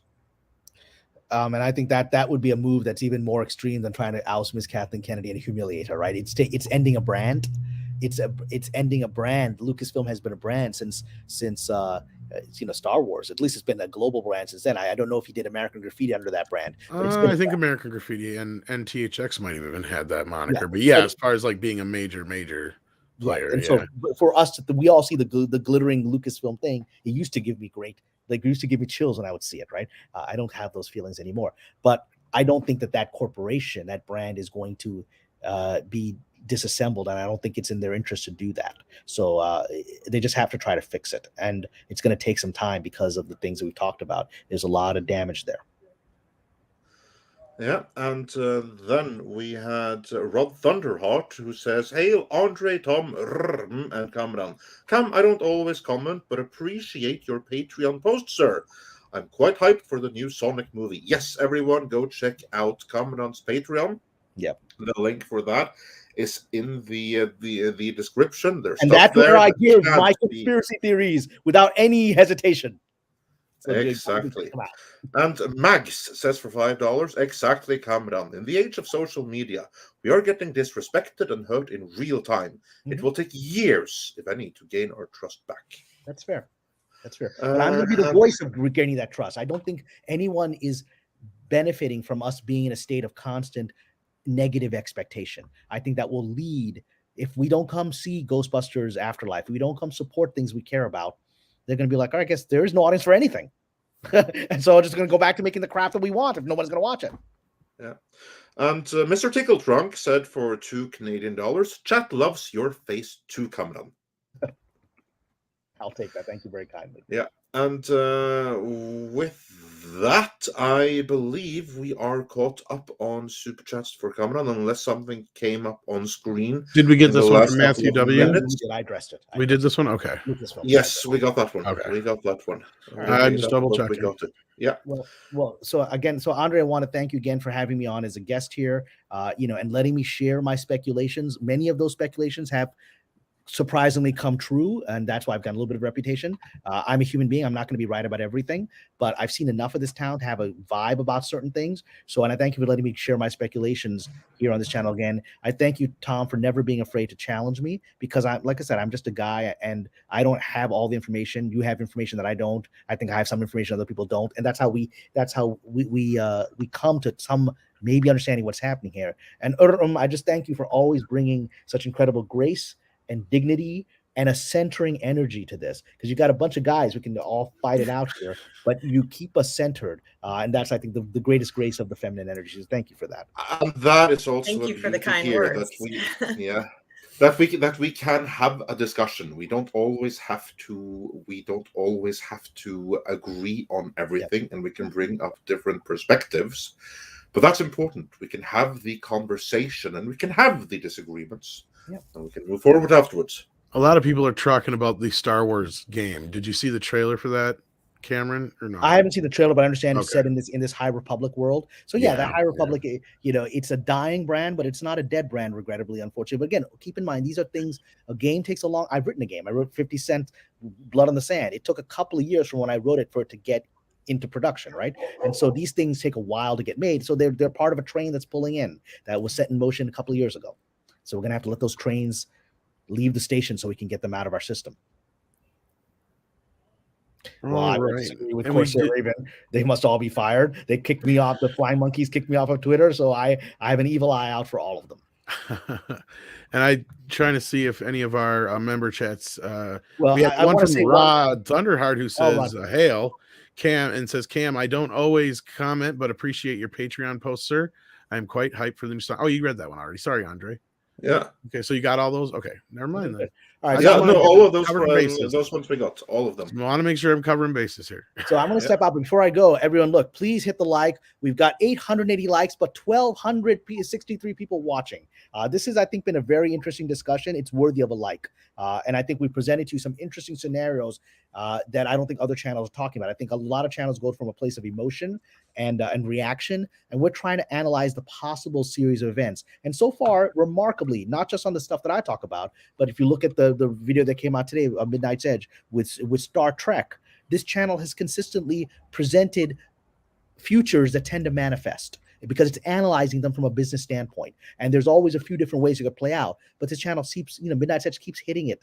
It's had a remarkable track record. So please continue to support this channel. Yeah, and that is why we have you on as well, Kamran, for your excellent business analysis. Like, that's what I like. That you don't claim that I predicted my glass ball that this is going to happen. No, what you do is that you analyze from the business perspective, exactly as we do here, and you do that in an excellent and also manner. intuition based on experience. Just intuition based on experience. The reason I'm such a conspiracy theorist is I've been in rooms where conspiracies are being hatched in Hollywood, and I've been the victim of conspiracies where I'm like, oh, you just got kicked off this project by this, and this person who were talking behind your back and doing this, and you didn't see it coming. So that's why I have this conspiracy mind, because I've seen it, and I've been the other end of it. It's just, it's kind of how power works, whether it's in Washington, D.C. or Rome or Hollywood. It's just how power works. People playing games. And on that note, I'm going to take off here. Everyone stay here. We still have a lot to talk here. And you've got the lovely and you've got to stay. No one can leave when a beautiful woman is on screen. That's my philosophy, except for me, I guess, when I'm leaving. God bless everybody. Take care. Take care, Cameron. Bye, Cameron. Bye. And yeah, we got to see what you guys have to say in the chat here. So I'm trying to get back to about where we were, I think. Yeah, well, maybe we can do the member chats first. Let's do those, yes. And then if you can continue with the super chats. I have to drop out a little bit here as well. Yeah. All right, so we got a couple of member chats here. Tennille89. Oh, that's not a member chat. It was a regular. I think you grabbed that one already. The member chats. Master Clockwork sent in a member chat and says, speaking of Star Wars, have any of you seen the trailer for Star Wars Eclipse? It's a game in the works by Quantic Dream set during the High Republic. I have not seen the trailer yet. I've been hearing a little bit about it. I may actually be looking into it a little bit because it looks like the company that you brought up, Quantic Dream, has a bit of a history. But I'm not totally up to speed on everything yet. But have you had a chance to see it? I have not had a chance to see it, although everybody's been talking about it, and it sounds very exciting. I'm eager to have any Star Wars game, so I'm really excited to see something like this come out, and I hope it's amazing. Yeah, for those who actually care, yes, I'm not much of a gamer, and I know Andre, unless it's on the Sega Mega Drive, he don't care. So that is absolutely correct. So I haven't seen it. I have no thoughts on it. Nothing like that. But yeah, so like I'm getting a little bit of info on it. I'm maybe looking into it a little bit, and I'll see what I can do for that. I may have some other people help me with that, since I'm not much of a video game person, but we may have something on that very soon. Deleted Scenes, aka Steven, says a member for 9 months. Andre, Tom, Camera, it says hail, actually. Cameron, fellow mods, and chat.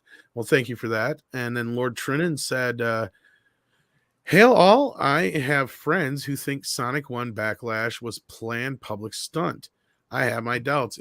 It'd be very expensive one and goes against Hollywood Reign. What are your thoughts? Oh no, I think it was a complete oversight, because even they even delayed the film, so it would have cost them a lot of money, and it would have been a very expensive. Your friend is wrong. Yeah, you just said it yourself. It'd be a very expensive public stunt for them to pull. Exactly. Yeah, I agree. Sorry, carry on. I agree. It was an oversight, as you said, and thank God they changed it, because this would be just another tragic story if they had not. Absolutely. And then, okay, so I think that's what we had for member chats. Let's see here. We had, so I'm just going to start picking up on these super chats and try to get the ones we have not got most of all.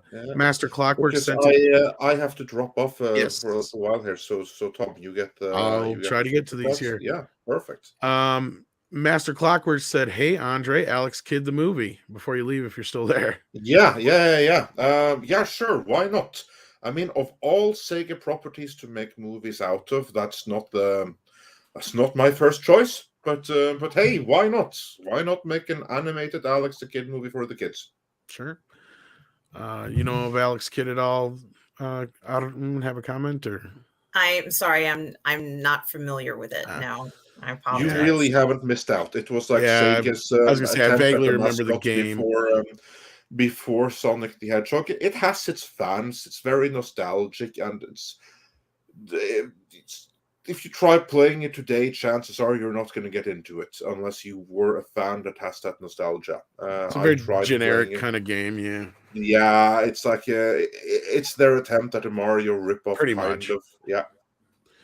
And then we had Last Millennial, who said, I'm sure you all saw the trailer, and we didn't, unfortunately. Sorry about that for Star Wars Eclipse. What did y'all think? I felt that Star Wars magic, and I hope it's not trash. Well, I hope it's not trash, Last Millennial, but I'm hearing a little bit about the company and some individuals involved, and so we'll see what comes of that. But yeah, I'm glad for those who are enjoying it. I know it's a hot topic now. I haven't had a chance to check it out myself, but I will be looking into it. Maybe we'll talk about it this weekend or something. So sorry we can't really give you our reaction to that. We appreciate the support, though. David March sends in $5 from Canada and says the biggest mistake for the 2014 Ghostbusters, I think you mean 2016, was that they spent too much money. If they had spent half the money, they would have had a sequel. I don't know about that. There's a lot more mistakes than just that. And I'm not so sure they would even got a sequel had they spent half the money they did. What do you think? Do you think that even if they had spent, like, say, 75 or 100 million on that movie, they would have got a sequel? I think and I think it was doomed from the start. You know, it was something that was very forced, and unfortunately, it just wasn't a great film. It didn't appeal to a lot of people, so I don't think it would ever have gotten a sequel, even if they spent $20 million on it. That's probable. I think the reaction was pretty much set that in stone. But David March, if you actually did enjoy the film, if that's what you mean by that, that's fine. If you didn't, then I understand what you're saying too, because I did not. But no, I don't think that there was much of a future for that franchise in that incarnation. And then Jeff C says, "Hi, heard you went to Comic-Con Special Edition last November. How was it? Any noteworthy? Newsworthy." Anything newsworthy that is affecting our pop culture from there? I don't believe there's anything newsworthy at the con. It was a much quieter, smaller con because it was a special edition, and they had to do the con, I guess, because they needed to keep that venue. But I had such a great time. I went to so many panels, which is something I never get a chance to do. And of course, I went to a panel that was called Romance in Science Fiction, Horror, and Fantasy. And I just had a great time. There were a lot of specials at the con this year as normal. And I got to hang out with people that I am normally talking to online, actually in person. So that was enjoyable.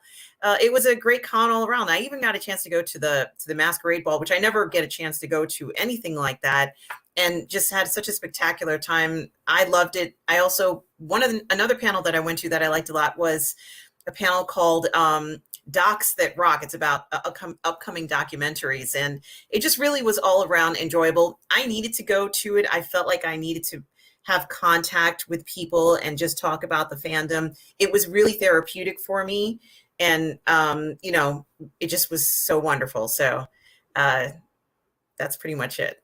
No problem. So there you go, Jeff C. And then Samurai Vader. I'm really sorry we missed this. I did take a screenshot of this, and I will make sure we try to address this next Friday or whenever I get to talk to Cameron again. So he asks, Cameron, your 50 cent game is going for over $100 on eBay because of Xbox backward compatibility. What are your thoughts? Wow. We'll try to get his thoughts on that the next chance we get. I am so sorry we missed that when he was here. I would have loved to have asked him that myself, especially since he brought it up. I wish we had seen it. I would have brought it up then, Samurai. I'm so sorry about that. But I did take a screenshot, and we will bring that up again to Cameron sometime soon. Kaiju King Great Gabriel says, well, Detective Pikachu was a success because they stuck to the design from Pokemon games. Sonic took a page from that book.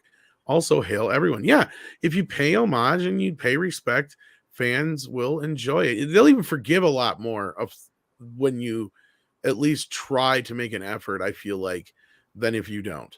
I'm sure you can agree with that. Yeah, I completely agree. And they need to keep striving for that authenticity, because this is so important to us. We want to see characters that look authentic. Time and time has proven again that when they deviate from that, we're incredibly disappointed. And, I don't think they can really afford to keep disappointing us like that if they want to continue to stay in the business. Yeah. Melvin Belliard says I shouldn't sell myself short. I'm not sure what he was referring to because that was so from way back when, but thank you for that, Melvin. I'll still take that and run with it. Mike and Ayers says Cowboy Bebop tie-in comic is still listed to release on June 26th of next year, 8 full months after the cancellation. There is hope. Monkey shit. I have a feeling that that's going to get canceled if it was tied in directly to the show. If it's not tied in directly to the show, then yeah. So, yeah, I'm not so up to speed on that one, but I would not expect to see that if it was a tie-in. Paulus Plain says the saga. Oh, we got that one already. Okay, we got that one. But thank you again, Paulus Plain. Melvin Belliard also said, I just thought they changed the look real quick. I think he's talking about Sonic. Mm-hmm. Well, yeah, they reacted very, very quick. Oh, that was the second part of the other one, so we're caught up there. I just want to make sure we don't leave any super chats behind, because that's what we do here. Is not leave any behind, I should say. Mm-hmm. Let's see. Taker 610 says, I admit I am not up on Sonic canon, neither am I, but I got a crash course with all the videos and the stuff that we've done recently. I don't know how up to speed are you on all that. I'm not up to speed, but I've watched a very good friend of mine. His son used to play the Sonic games all the time through the years, for at least 10 years of his life, and sometimes even going back to replay other games. So, I think that particular IP is so important, and I enjoyed watching him play because it was a good game. So, I'm eager to see the films. I mean, they're enjoyable, and I think Sonic 2 is going to be great. And I think you're forgiven, Taker 610, because there's the cartoons, there's the comic book series, and all. There's so much stuff that I don't think you're ever going to be able to catch up on it. But I'm sure there's plenty of videos out there that kind of break it down. I know we even did a few, so you can start there, and who knows what rabbit hole you can get down if you're a fan, or Sonic hole. Cameron's all seeing eye says, greetings all, happy Friday. I just wanted to pay tribute to Cameron and his channel. Hail. Hopefully he sees that. I don't know if we remembered to get that right away, but I apologize for not seeing that. And then on the Sonic topic, Dash Attack says Sonic 2 trailer was fantastic. Love the direction they're taking. Little worried about the Halo, but we can talk about that Monday. I got chills hearing Elba saying, I don't need your power. Yeah, that was pretty badass scene. Let's see here. What do we have next? Scrolling through. Ben Wade, the gunslinger, points out that looking for a masterclass, the most affordable ongoing masterclass on the internet, seek out Cameron. Yes, I'm promoting. That's right. We have his link for his Patreon. He does all kinds of stuff there. You guys can check him out and get all kinds of goodies there. Stephanie Janisek says, off topic, the sequel to Sex and the City is trash. Well, I would expect nothing less. Did you watch it at all? Are you a fan? I'm a fan, and I don't like what I've seen so far. And I almost wish that they had left it alone, or rather than try to reunite everybody, just focus on one character. This didn't need to happen, but I guess they felt that they could capitalize on it, and it's not what I was hoping for. Just what you wanted, kids. You were wondering what women in their 60s and 70s did with their sex life. Now you know. No, yeah, like really. And then didn't one of the ladies not even want to return? Was it Kim Cattrall or something like that? Yeah, it just, to be honest with you, the spirit of the original series is not in this. And, I almost felt like for that trash. Like, I almost felt like they had dropped the ball in, it might have been the last film, Tom, that they had made, where they go to, I think it was Dubai. That or was Saudi very Arabia. poorly received from what I recall. Yeah. Didn't care for that one. And I felt that it was actually, almost disgraceful, but not at all the type of fun, light going sex play that we expect from Sex and the City. So, it is a bit of a disappointment. Yeah, and I'm not so sure that they should try that after that second film. From what I recall, that thing was very poorly received. Mm-hmm. Let's see here. What do we got? Did we get this one? I think so. I think we got this one. Yes, we did. Moldovan Allen, and thank you for that. Then we got, let's see here, Aaron Bennett. Make sure we haven't got this one. I think we did, but yeah, I agree. Seems like we're getting a few W's. Right. Eldrick Thrustlord said Cowboy Bebop canceled Whiskey Did do this Indigo November. There you go. one. Mhm. Let's see here. What else do we have? I got the one from Mike. So thank you for that, Mike. We got that one. I think I'm almost back to the top. So then we'll wrap back around here. I just want to double check and make sure we didn't miss anything. And all right, let's see here. Gonna stop bringing them up on screen because Andre has them nice and collected for me here. So I'm just gonna go from there. And that looks like that's where we were. So then Megs sent in a $10 super chat. Yes. Thank you so much. And says, when it was just Netflix, it was perfect platform where all could go watch with different network shows. I can't even talk today. Now there are too many platforms and only so much money and attention to go around. Plateau, yes. Yeah. And we kind of predicted a lot of this, Megs, way back when. Was one of those things that was just, we knew it was going to get to just be like cable again, right? Like it was a matter of time. What do you think, Arden? Do you think that's kind of where we're at? I too? agree with that, as long as they don't start to add too many commercials, because once we get completely, bombarded by this, I don't think I can watch any streaming, services if it becomes, television commercials every 5 minutes or so. Absolutely. And I'm going to start from the bottom here because then we'll just work our way back up. STR Red Wolf says Sonic 2 trailer. Tails doesn't look like a Frankensteinian abomination. I'm sorry, Andre wasn't here to say that. Check. Jim Carrey, check. Biplane, check. Knuckles with good voice actor, check. We're seeing. I agree. I thought it looked pretty fun. It looked a lot of fun there. And then we had Brain Sync, who sent in £5. It says, "Hail, Andre and Tom. I enjoy every minute of your stream and all your guest shots.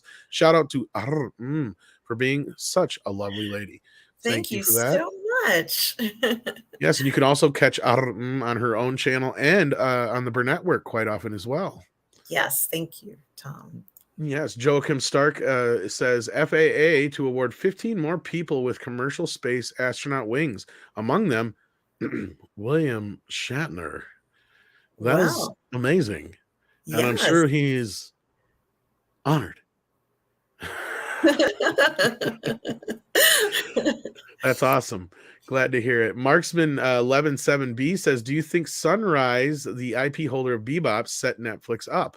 This failure has boasted the anime demand has gone up. Studio throwing away live show. Okay. You could be right, but I'm curious that's kind of where we were talking earlier before we lost Cameron. I was going to ask where this news exactly came from. And from what I got from Andre, it was just leaked to the press. So my,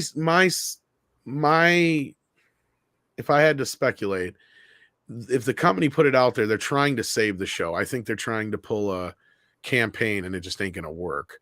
As far as throwing the light, no, like if Netflix wanted it to continue, they would just continue it.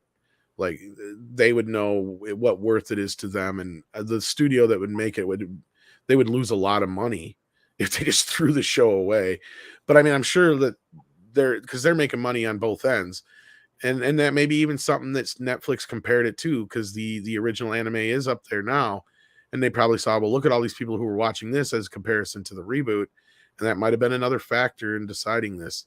What do you think on this take? Well, honestly, it's very special that you can watch both the original anime and the live action on the same network.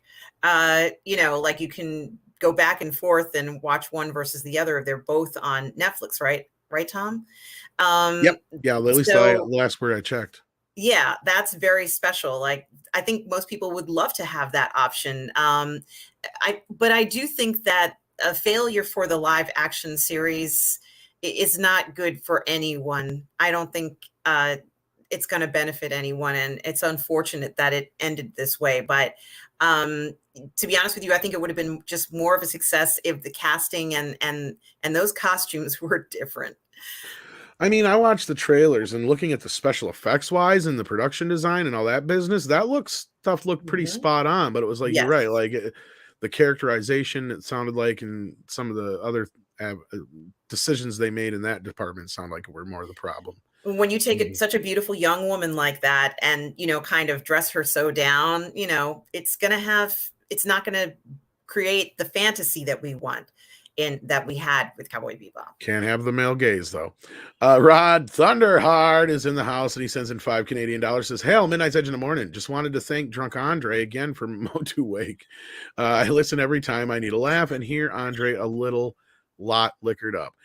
He's not here at the moment, but he might be listening in the background. So I'll try and remember to bring that up again if we have time when he gets back.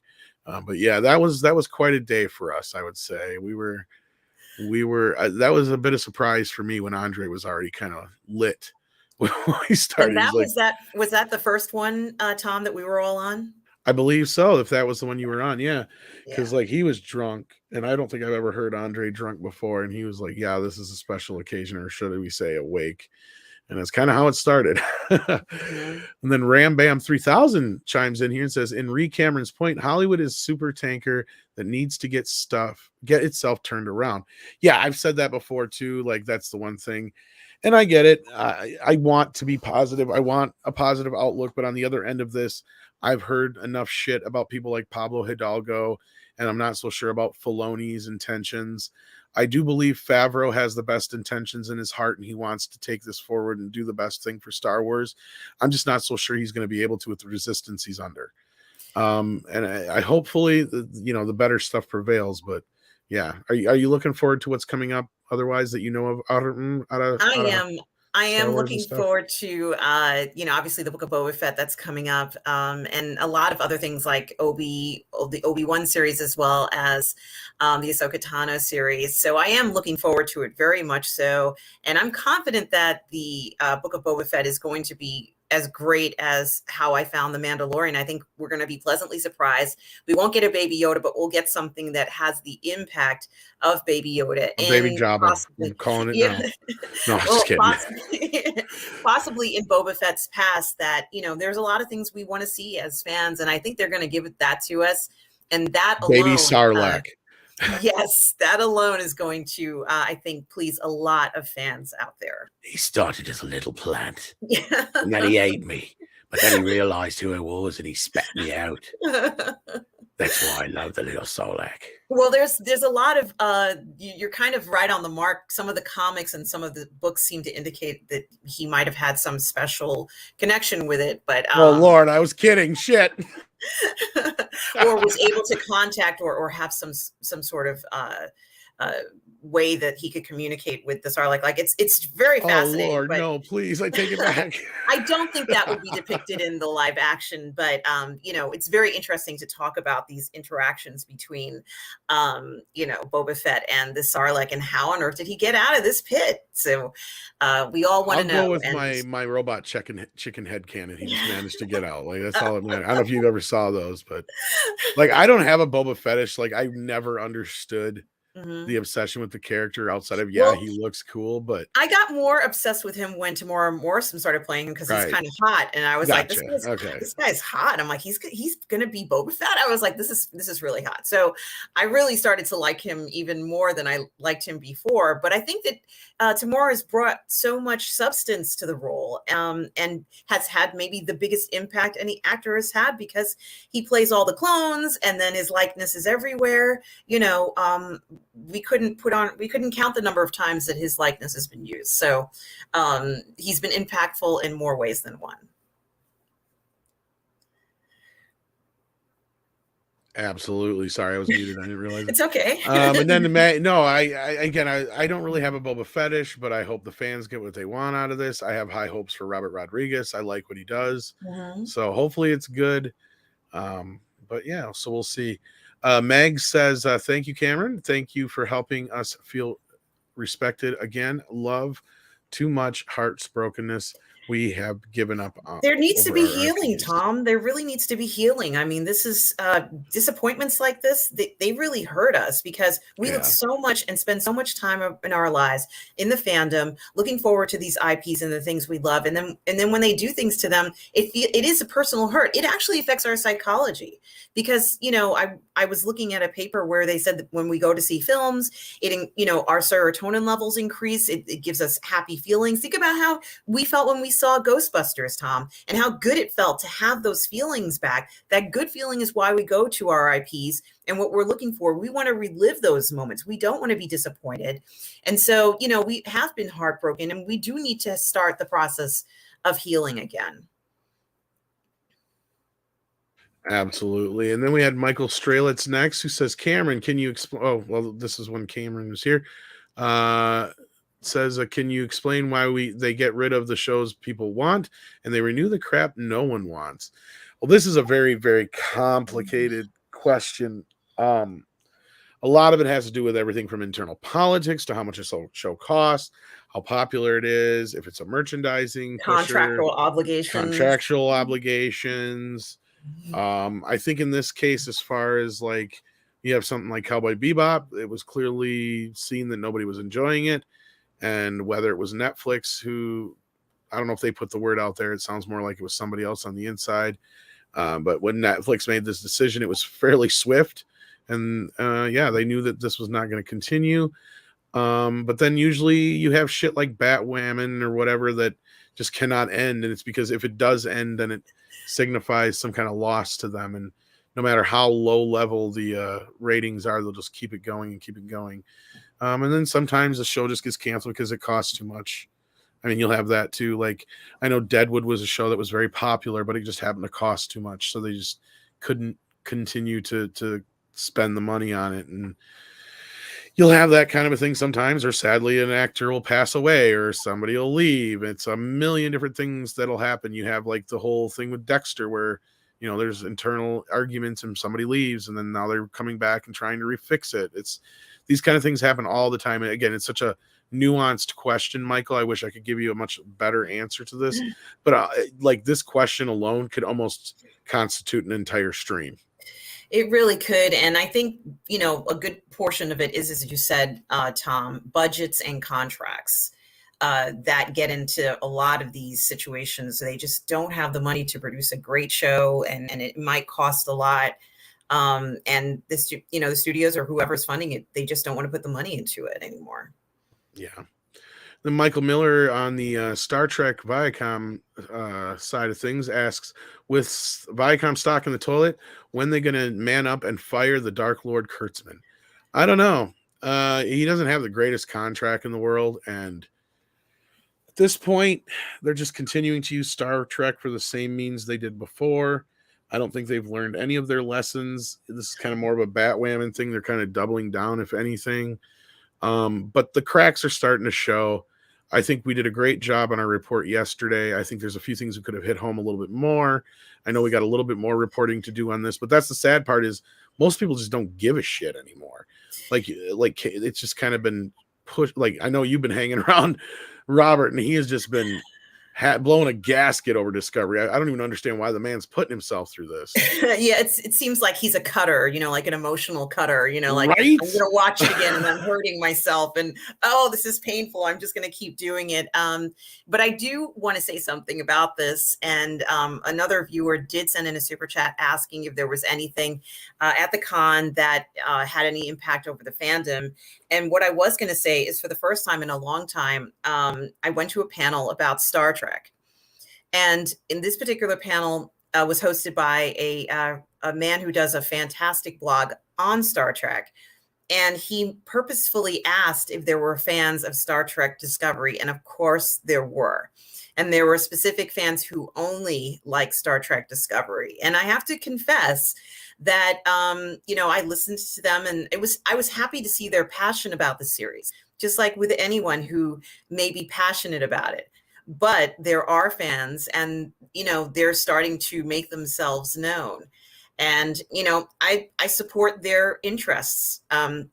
I don't agree with how they, how that show is, but I support them. But it is something that we're going to have to come up against, very similarly to how there were people who liked the Star Wars sequel. So, it is out there, and I think that was very interesting to see. I certainly am not going to tell any one of them that what they were liking is wrong or anything like that, Right. but it's just not anything that I cared for. But I was happy for them. But it at the same time, I looked at the series, and even with their arguments, it didn't turn me around. I think you But made the best point there, though, and I think that at least that supports the argument that I've always made, that it should have just been its own thing, and it might have been more Mhm. popular, because yes, I've noticed that too. Most people who are fans of Discovery do not like any of the other Trek, which was kind of their goal. So I guess they're successful in that respect. But I think that's at the detriment of the overall fan base of the show. And you just kind of kill this momentum of ever having a future, because, yeah, until it gets back to form, I just don't think it's ever going to have the base or the impact it used to. also, and I also wanted to mention too, Tom, there were fans of Lower Decks, like diehard people who were cosplaying as the Lower Decks characters. And I was happy for them. Here we are, we're gathering at the con. We haven't been here for a few years. I'm certainly not going to, have any displeasure just because, they're enjoying it. I was happy for them. No. But, there are fans out there. They have a Well, and I got fan friends base. who I respect and all that kind of business who actually like Lower Decks, and it's just like, okay, but again, I can understand to a point, because that at least has been the most Star Trekky of things that we've gotten, even if in my opinion is below Star Trek or beneath Star Trek. But hey, it is what it is, and I'm not going to take that away from anybody either. Meg says exactly, Cameron. Of course, sadly, this is probably sent him when he was here, and he's not on the show with us anymore, but we'll still read it. And thank you for the donation, Megs. In the age of social media, we are getting disrespected and hurt in real time. It will take years, if any, to gain our trust back. This is true. And this kind of goes along with a lot of what we were talking about today and a lot of the different topics. And yeah, I think Hollywood's going to have to make a lot of changes and make amends with us to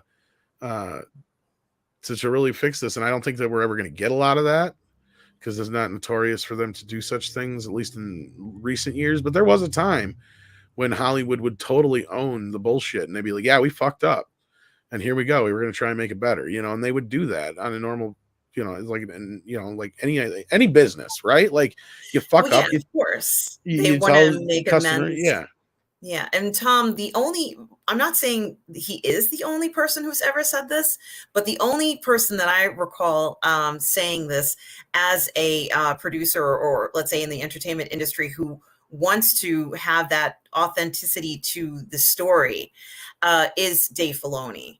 In a documentary where he talked about how important it is for us to stay and keep the story with what the fans are familiar with. He's really the only one I've heard say that repeatedly. So that's why I'm sticking with him. That's why I still have some hope there, Tom. I hope you're right. I mean, the only thing with him is I feel like he has a penchant to do not so much what's best for the fans, but what's best for his characters he created. But we'll see going forward. But we've had people like Joel Schumacher have come out and apologize for Batman and Robin, and even Robert Shea and a lot of people behind Nightmare on Elm Street have owned certain things that have happened there, like behind Nightmare 2 and 5, that were probably the least received as far as fans go, and even Freddy's Dead to a point, and certain things like that. And there's been other people in the past that have owned up to their mistakes, and they've tried to make better. But and nowadays in Hollywood is never own up to that shit. And I feel like if they would, it would really help them out quite a bit. But then Paulus Plain here sends in 100 Norwegian krona and says, wow, when the woke wars ends, we as a community must be magnanimous in victory. We must be intelligent in victory. We be victorious with honor, with no showboating. Well, yeah, you're right to a point. I agree with you. But we cannot be faulted for wanting to celebrate what victories we do get.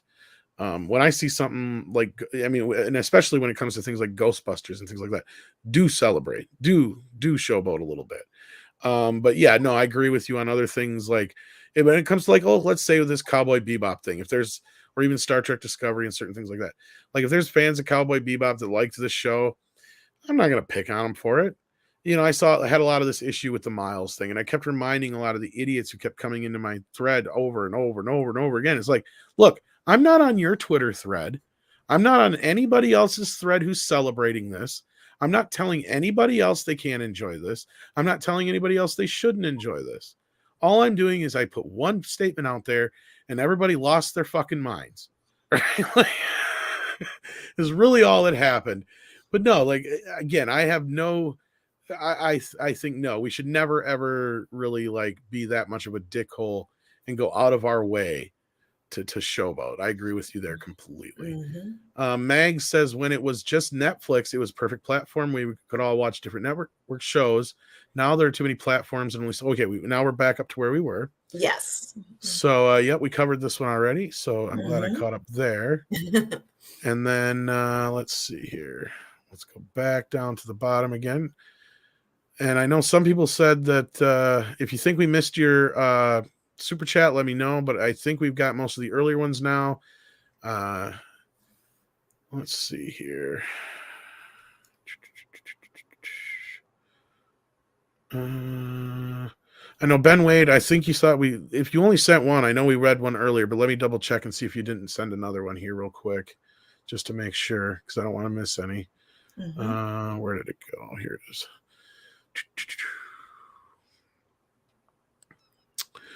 Well, here's some more that I can get to. I'm just not going to bring them up on screen just the same. But I'm not seeing another one from you. And I know we did get the one, because we did get the one for ongoing masterclass. We did get that one, Ben. Yes. So I'm not seeing any other one other than that, Ben. So unless I just don't have it in the list here, but I'm sure Andre will send me whatever there was when he gets back. But I'm going to start with this one now and get to where we were. Brandon, the anime guy, sent in $5. It says, I'm so happy that Crapflix Cowboy Bebop died. A win. Sonic 2 win. Hail Andre, Tom, and lovely Rrrr. We get great entertainment. I believe we got that one already. I know we got this one.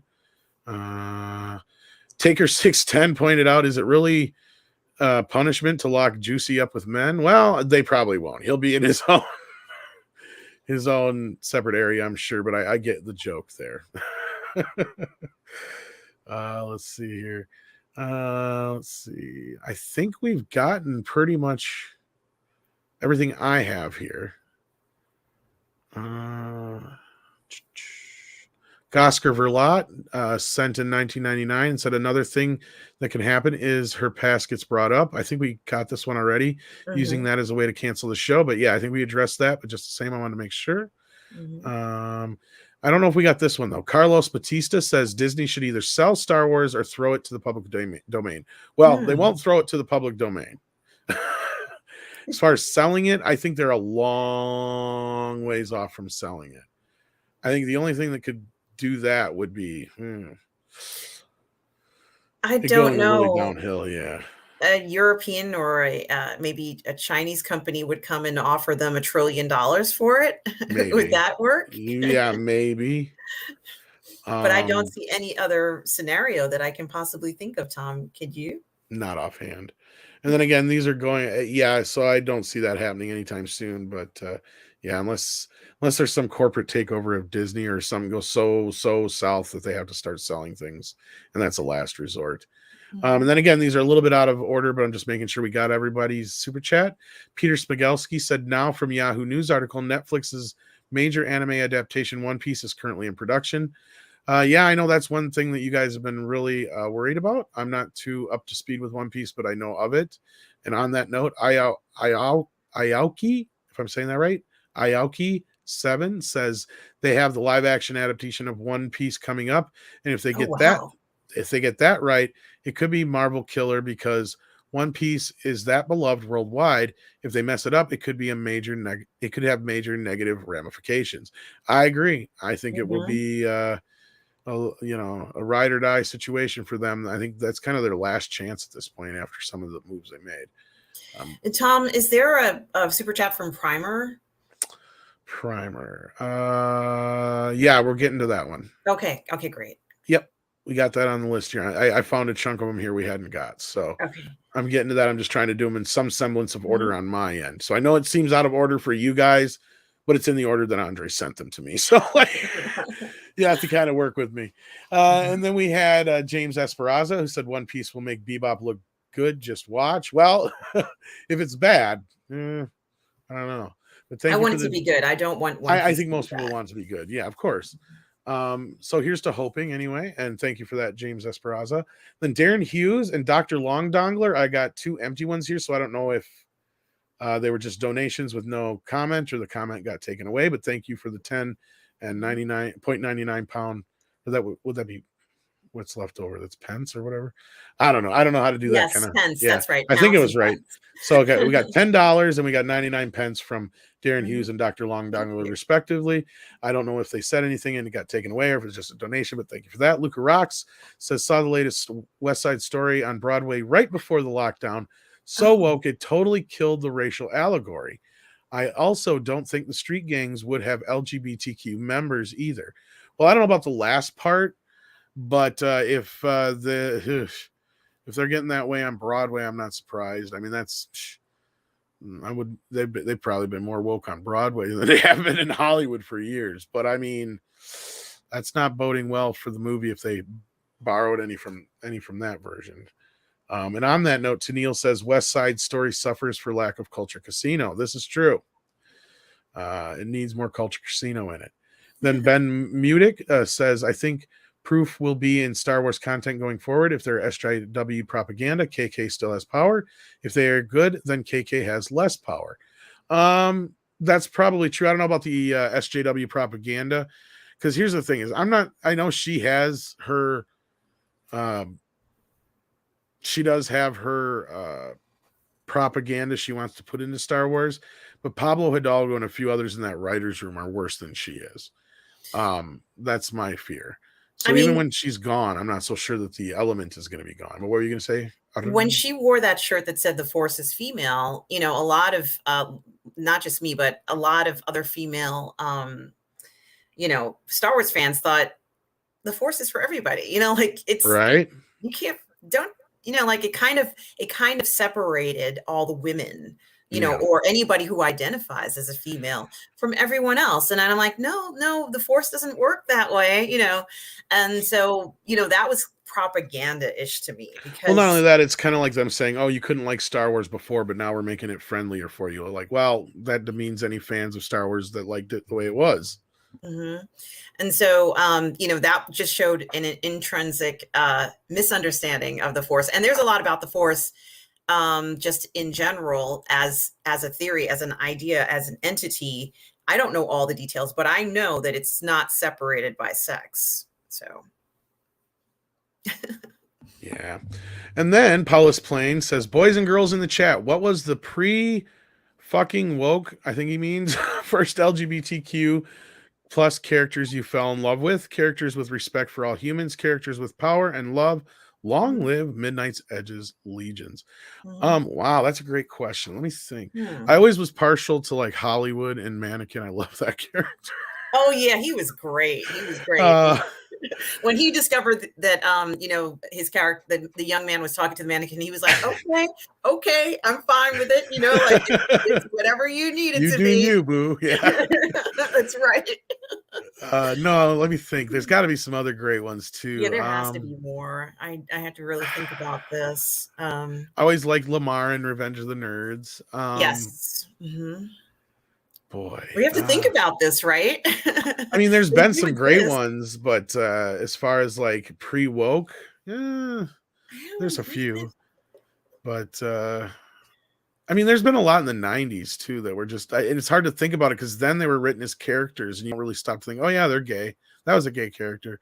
Oh well, yeah, that was, because unless they're like really out there up front about it, right? Yeah, and that's also very interesting in the sense that they're just so naturally entwined in the story that you're not even focusing on the fact that they are. Right, exactly.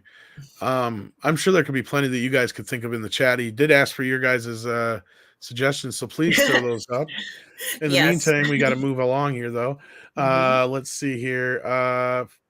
Spider Unlimited said Fox sold the unaltered original trilogy about 10 years ago, bought them for $50 a pop. Okay, here's the thing what they did, though. George Lucas caved in and released a version with the original versions from Laserdisc rips. So they were non-anamorphic, barely 480p versions as special features on a disc set years ago, and they look like junk. Now my suggestion is get your hands on the 4K 77 and 4K 83 release. If not, the specialized editions are the way to go. There's also the silver screen scans. They're out there. It's not impossible to get your hands on these, and you can legally own them as long as you own the original copies. So, like, it's pretty easy to find them. But at the same time, I still argue that Disney would just make a killing if they just release them if they could. So, I don't know if you have anything to add to that, but I do not have anything to add to that. All right. Well, then I'm going to move on to Corsair Raven's super chat, who says, I'm sorry she's ducked up too many times to be safe from being fired. I agree. And that's why I feel like there's got to be something in place for KK that she has not been shit canned yet. Like even on a, like kind of a, you know, even if they just kind of pushed her out in a way, like, and it was not even done publicly, like she'd be moving on to other things or she'd announce her retirement. None of these things are happening, unfortunately, though. So, yeah. Anything to add to that? Yeah, she's still here, Tom, and she's active. And, you know, some indications for me have always been where, you know, on the Star Wars side, where there'll be a documentary and suddenly she'll appear, you know, she'll kind of insert herself in the documentary and make comments about the, you know, the show, let's say The Mandalorian or whatever it is. And, you know, and she'll kind of, you know, it'll be a nice comment. She, you know, she has the right to do this, but by inserting herself, you know, it just reinforces that she's still around. So, yeah. I mean, I hope it's just a lot of pomp and circumstance and a lot of bullshit, but we'll see. And then, let's see here. We have Melvin Belviard, who sent in another 20, who said, I was just thinking this, and I wanted to know your thoughts on this. I've been surprised that Elliot Page, other than Umbrella Academy, he hasn't been hired for anything else. Have you heard anything as to why that is? Not offhand, but I mean, we're also in the middle of an era that, you know, things were kind of shut down and they're picking back up. So I'm sure if you can go check his IMDb, he's got something on there, perhaps in production, but we'll see. I'm not up to speed. I don't keep up with them. So, you know, the last thing I saw Elliot Page in was before Elliot Page became Elliot Page. I think it was Tales of the City, Almasted Maupin's revisited Tales of the City or something like that. And then I think the Umbrella Academy was the next one, perhaps. But yeah, going from such a robust amount of work, not just in you know, in that forum, but also in, like, she did a video game. I can't remember what it was called, but being such a robust actor and then, you know, kind of not seeing as much, perhaps there just isn't anything that suits Elliot, you know, as an actor that he wants to do right now. TV takes a lot of time too. So if she's shooting a show, that's one thing where when I always question seeing when certain actors get this announcement and that announcement and another thing stacked on top of another, I'm just sitting here thinking, when are they going to have time to do this shit? Because it takes time, like, and you got to travel and all this other business. Long like, days. Exactly. You got to, scheduling is a bitch sometimes. And I know that's a problem they're running into now since everything was shut down for so long, that schedules are a mess, I'm sure. So I think that's most of it. I don't think it's anything like that she did personally, or there's like a vendetta against her or him, whatever. Sorry, I'm not trying to. And also the pandemic thing. I'm not supposed to say that word. Yeah, might have slowed some productions down. I think so. And paused things. So I think that's a lot of it. And again, like if you're working on a TV show, your time is very consumed by that. Even if it's a shorter run show, like I don't know how many episodes Bell Academy is, but I'm sure it's like a 10-15 episode season. Right. So, right. Yeah. I have not seen the show yet, but I've heard good things about it otherwise for the most part. So you haven't watched the first season, Tom? No, I got a list of shit that I've got to get to that I just never have time for. I watched the first season, but I have not seen the second season. So I want to check that out when I have time as well. Yeah. So we'll see. Maybe if Elliot doesn't have any roles in the next 3 years or so, then I'd start to ask that question. Right. Yeah. Usually, and her name does come up in the news quite often. Yeah. So. Yeah. So I don't think that there's any problem with their career. Valiant Renegade. I think we got this one, but we're going to grab it again. Alan Bergman presides over 6 studios. The one that does Star Wars hasn't gotten a Star Wars film in pre-production in 5 years. That's a problem. Well, I think a lot of that is because Bob Iger just put the brakes on everything for a few minutes there. And by a few minutes, I mean a few years. And I think he stood by what he said, that they were going to slow things down on Star Wars. And we only got The Mandalorian pretty much that entire time. Also, I haven't heard, like, and when it comes to outside Star of Trek, Rise of like, Skywalker, but yeah. yeah, I'm sorry, Tom. I haven't heard anything like any great scripts, or let's say scripts they're excited about, that screenplays for any films for Star Trek either. So have you heard anything? Like, no, right? Well, we were talking about Star Wars, I think, here, but yeah. Oh, okay. I thought you were talking about Star Trek. Did I say Star Trek? I didn't mean to if I did. Well, if I might be mistaken as well. But we've been talking about so many, both of them so much that yeah. We're interchanging them now. Yeah. No, as far as Star Wars films, I was even surprised when I heard about Rogue Squadron. So we'll see. And that thing's going to be quite a few years off. So here we are now. Rise of Skywalker was the last Star Wars film. That was 2019, right? December? Yeah, and it was. It was December 2019. So 2 years out now. Yeah, and we haven't. There's nothing's really there. And once again, I don't even know if there was a script for Rogue Squadron, but the presentation about what it was based on was exciting to so many fans. So that got us all very interested in possibly. Well, if the news is to be believed, there was a script and it wasn't very good. Yeah. That's why it got delayed, is that they went back to the writing stage. So we'll see. But the story behind it, I mean, was with her dad, that inspiring story was just really, everybody was like, wow. And maybe that's why they're meeting resistance, is she is very maybe tied to the story and she doesn't want to change anything, and they're trying to get her to change it. That could very well be the point of contention they're getting to right there. That could very well be the problems behind the scenes, but we'll see. We'll definitely see. Grimzilla says Star Wars Eclipse game just announced and it's set in the High Republic era. I'm thinking Kennedy really pushing High Republic era because she thinks it's her best shot at a legacy Star Wars. Thoughts? I gotta imagine she's definitely behind that idea. That was one of her babies, per se, or whatever you want to call it. Yeah, I'm sure they're hoping anything sticks at this point, because nothing out of the High Republic so far has done very well. I don't know. We'll see if Cameron's right. And then we had some sad news from 70 Rock fan brought up, and I did bring up on screen before. We didn't get a chance to bring it up, though. But Mike Nesmith of the Monkees has passed away. He says, Mike Nesmith, the Monkees were a big part of my... he says, rest in peace, Mike Nesmith, sorry. The Monkees were the big part of my childhood, and the songs and show still stand up today. Mike was a lovely guy who wrote some great songs. I was lucky to see the four of them live, and it was tons of fun. Yeah, sad news today for Monkey fans and fans of music. And yeah, did you have anything to say about Mike Nesmith? Or yeah, I love the Monkees. I mean, I've seen it on reruns, of course, right. But who didn't enjoy their shows and just the energy? People say they monkey around, but yeah, it was a great show, and I think that the chemistry of them and everything about it is great. Even when the whole band wasn't going on tour anymore, and it might have been just, let's say, I think maybe just the leader, I could be wrong. It was great. It was a great feeling, and I think their music still sounds good, which is, you can't say that for every type of music genre.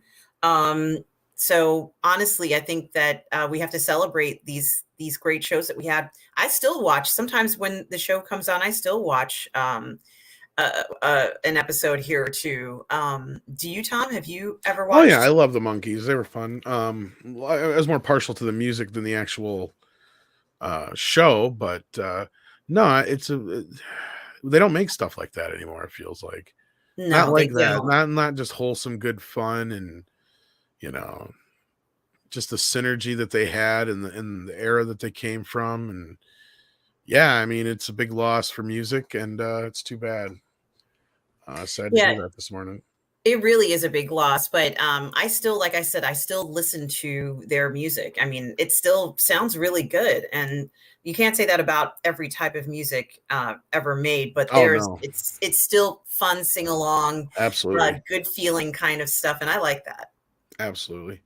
And then we had Melvin Belliard again, who says, as it comes to Leslie to be As it comes to Leslie, be thankful her last name isn't Spacey or Clinton, because crossing them isn't good for anyone's health. I agree with that, and I think we're going to leave that one alone. And then Corsair Raven said the group should all be fired. I think we got that one.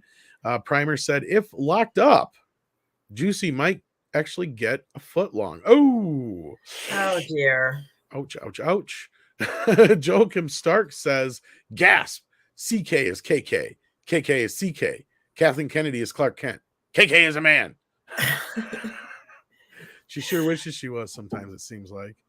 And then Iwiki, if I'm saying that right, I really apologize. Iwiki7, if I'm not saying it right, I mean, says BLM has issued a statement of support. I'm assuming he means on the Smolliet case. Oh, really? No surprise there. Oh. I've seen a few people come out and support. I was going to interject that earlier, but I didn't. It wasn't enough for me to really bring it up at that time.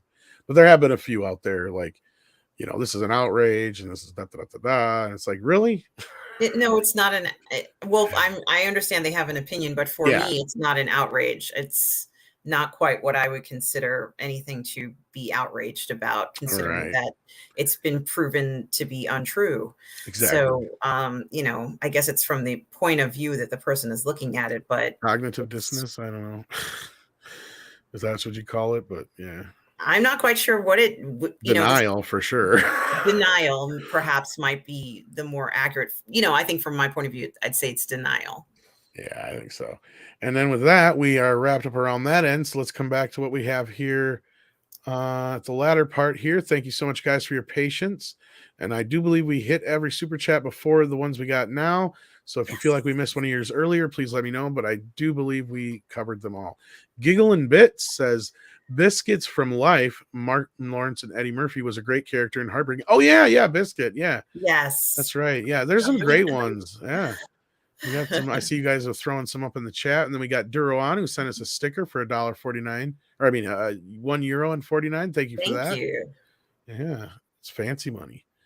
And then I know we had at least another super chat or two. Master Clockwork says Netflix Avatar to Cowboy Bebop. Hold my beer.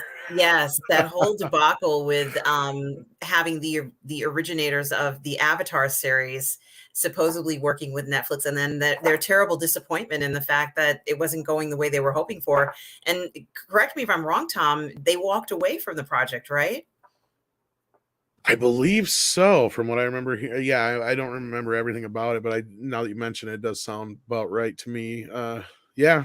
And I mean, didn't some of the creator of Cowboy Bebop didn't sound too happy. So yeah, it's unfortunate that happened. And, that's just how it is. But I also thought about Avatar and how excited that was. A very popular anime or animated series, whatever. I don't know where it was created, but it was so popular. And for the creators to imagine being the creator and having to walk away because that they're not quite producing something that's up to the value of the IP that you've created. That has to be a blow. Yeah. And then Snail Messiah says, please go watch Mystic Quest. Season 2 mauls the woke idea, not the people. It is simply an amazing show. Which stream did Andre get drunk on? Oh, that would be our Motu Part 1. That was in July, right? Yeah, right, back when they dropped the first half of Masters of the Universe Revelations. I would imagine it's up on the live streamer, or the live archive, where you can find it through the playlist. If one of our mods can find that for us too, that would help. If not, but that would be the one we were talking about. Tennille89 says Filoni is kind of regarded as Lucas' protege, though. I respect your opinion about Filoni, Tom, though I've never understood it, if I'm honest. It's basically this. Look, I get it. I believe he's good for Star Wars as far as unless it involves one of his characters, like has been known to elevate a lot of his characters. Ahsoka is a prime example. If it does well for his character, he's all on board, no matter what it does to the mythos. But I hope I'm wrong. I really do. But I've just heard enough from behind the scenes that he's kind of I hate using the term snake or rat, but I'm just not so sure. I hope he's what he presents himself as, and I hope he's a true fan, and that does eventually come through. And but again, when it comes to his characters, is usually where I see his bias. But that's just well. You're probably right on that, Tom. I'm certainly not going to say that's incorrect. Right. But I think between Favreau and Filoni together, Yeah. they balance out one another, and we do see that they really do respect what the fans have to say, and they respect the material. They understand that there is a catalog that is immense, and they want to enhance their shows by using some of the information in the catalog. Now, honestly, it's not 100%. Like you said, Ahsoka is a new character. If we must be truthful about it, she was not created by Lucas. I think she was created by Filoni, Dave right? Filoni, yep. So, but a character nonetheless that I feel fits in very well to the universe. Right, and it's totally fair. I hope he has his our best interest at heart, but I'm not so sure sometimes. Then Jesus Davila sent us a super sticker. Thank you for that. Then MJ Media is in the house. He says, "Screw Hollywood. Give us male and female gays." Yes. Please. And then Mark's man of 117B says, "No Sunrise throwaway a live action for anime." I think he's saying they did throw away the live action for anime. They did. Is he talking about the fact that there was that, and we're talking about Cowboy Bebop, right, Tom? I'm not 100% sure because I'm not up on the anime stuff. I think I'm not quite sure. I know that when we were talking Sunrise Studios or yeah, there was this getting to, in regards to Cowboy Bebop, there was an article that said very specifically that the anime had the wrong ending and that it messed things up for the characters and it was wrong. And it was a very strange comment to make considering the anime came first, and that maybe the live action had a better ending for Julia, I think was the character. It's very strange, Tom. But that's exactly the type of stuff we keep seeing where they want to fix things, or yeah. The other thing that I'm not that fond of, that what we see a lot, is when they give a character credit, but there was no reason to give them credit for something. For example, we saw that in the second part of Masters of the Universe Revelations, where the Tila character gives Andra credit for something, and she actually says, well, if Andra hadn't come along with the group, then Adam wouldn't be here, or he wouldn't be alive. And I think to myself, I'm like, this is just unrealistic to even make that kind of comment. It was a group effort. Yeah, I don't see the connection. Yeah, I'm like, no, it really, but they did the same thing in Discovery when yes, Michael they Burnham every other episode, but yeah, or every episode. Michael, if she hadn't been around, Spock wouldn't be the person that he is. Yeah, and I thought to myself, yeah, I don't know, that's not really how you write stories in a sense, but at least not good writing in my opinion. But all right, and then I believe this is one we'll catch up on here and double check and make sure we didn't get any more since then. But we're looking good. So with this, I think this will be our last super chat. Unless the mods caught any that we didn't. Yes. Let us know in my private chat thingy. Tennille says, insert Sonic Chew Chris Chan joke here. Oh, I don't know about that.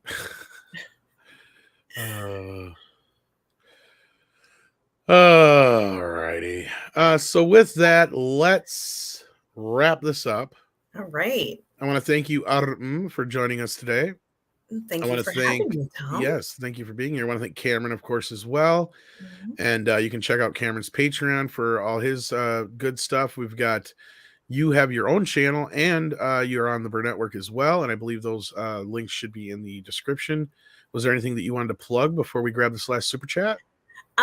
Just please check out my channel, Positive Fandom, where I do movie reviews and all our great science fiction, fantasy, and horror reviews that we love. And just that I will be on Midnight Metal tonight on the Burr Network. Awesome. And with that, we got one from Paulus Plain here, who says, Ellen Page has sexy tomboy quality. Elliot Page has no sexy quality as we know of. Am I wrong, community? Well, that's a good question. I think that I haven't seen enough of Elliot Page. I haven't seen enough to make a determination. Are you trying to say there's- without saying it? You wonder if they have the equipment still, or if they added some things? No, not quite. But Okay, I was just curious. I think that Ellen Page did have some kind of sex appeal. And I think that was kind of obvious. She's a nice screen presence in a lot of films that she was in, and especially the Amistad Maupin's Further Tales of the City. I really liked her in that one. Now, I don't know. I haven't really seen Elliot Page in anything to make this determination. How about you, Tom? I've seen her in enough stuff that I liked her better before. I felt she had a very nice, even though when she came out, said she was lesbian or whatever, I wasn't surprised. But that's kind of the quality she had, was that I want to say like the nice girl next door, but she's a lesbian kind of thing. Like, if that makes sense.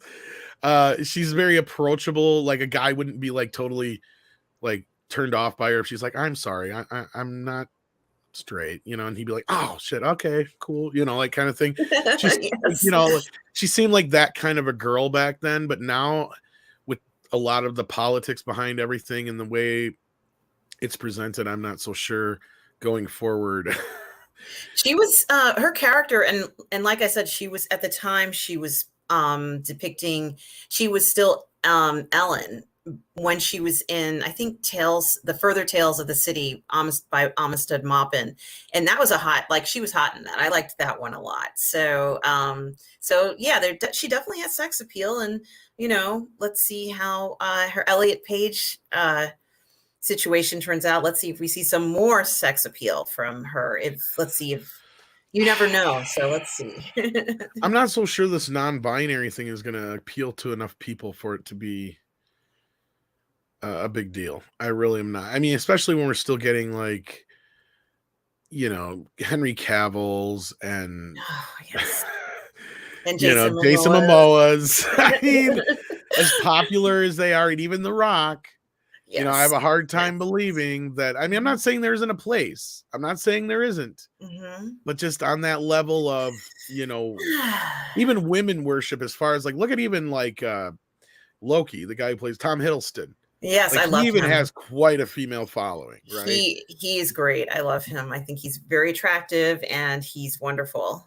Yeah, but that's that bad boy image he has, right? Like, that's totally what it is. It's now imagine if he comes out and goes, well, I'm sorry, I'm non-binary, and he acted, like that in the screen, and from them going forward, I don't know if the women would really be attracted to that. That doesn't mean he wouldn't even still be with them, because he said I'm just non-binary. But I think that at that moment, I think there's some women who would just be like, yeah, no.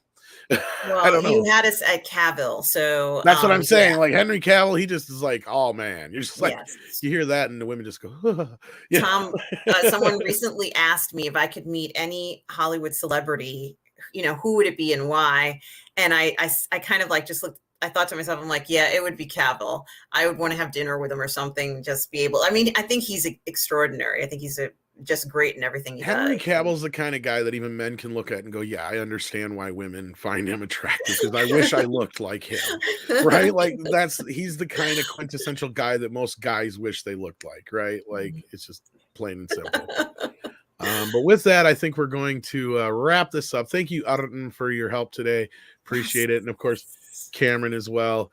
And Andre for not making it back here. Shame on him. No, I'm just kidding. He had stuff to deal with, family. Right. Stuff to deal with. So send him some love in the comments, and we'll definitely try to get that question off to Cameron as well from earlier. So take care, everybody. And until next time, it's actually raining outside, so it's almost proper that we're doing koalas in the rain, koalas. Tom? Yeah, it just started raining. It's weird.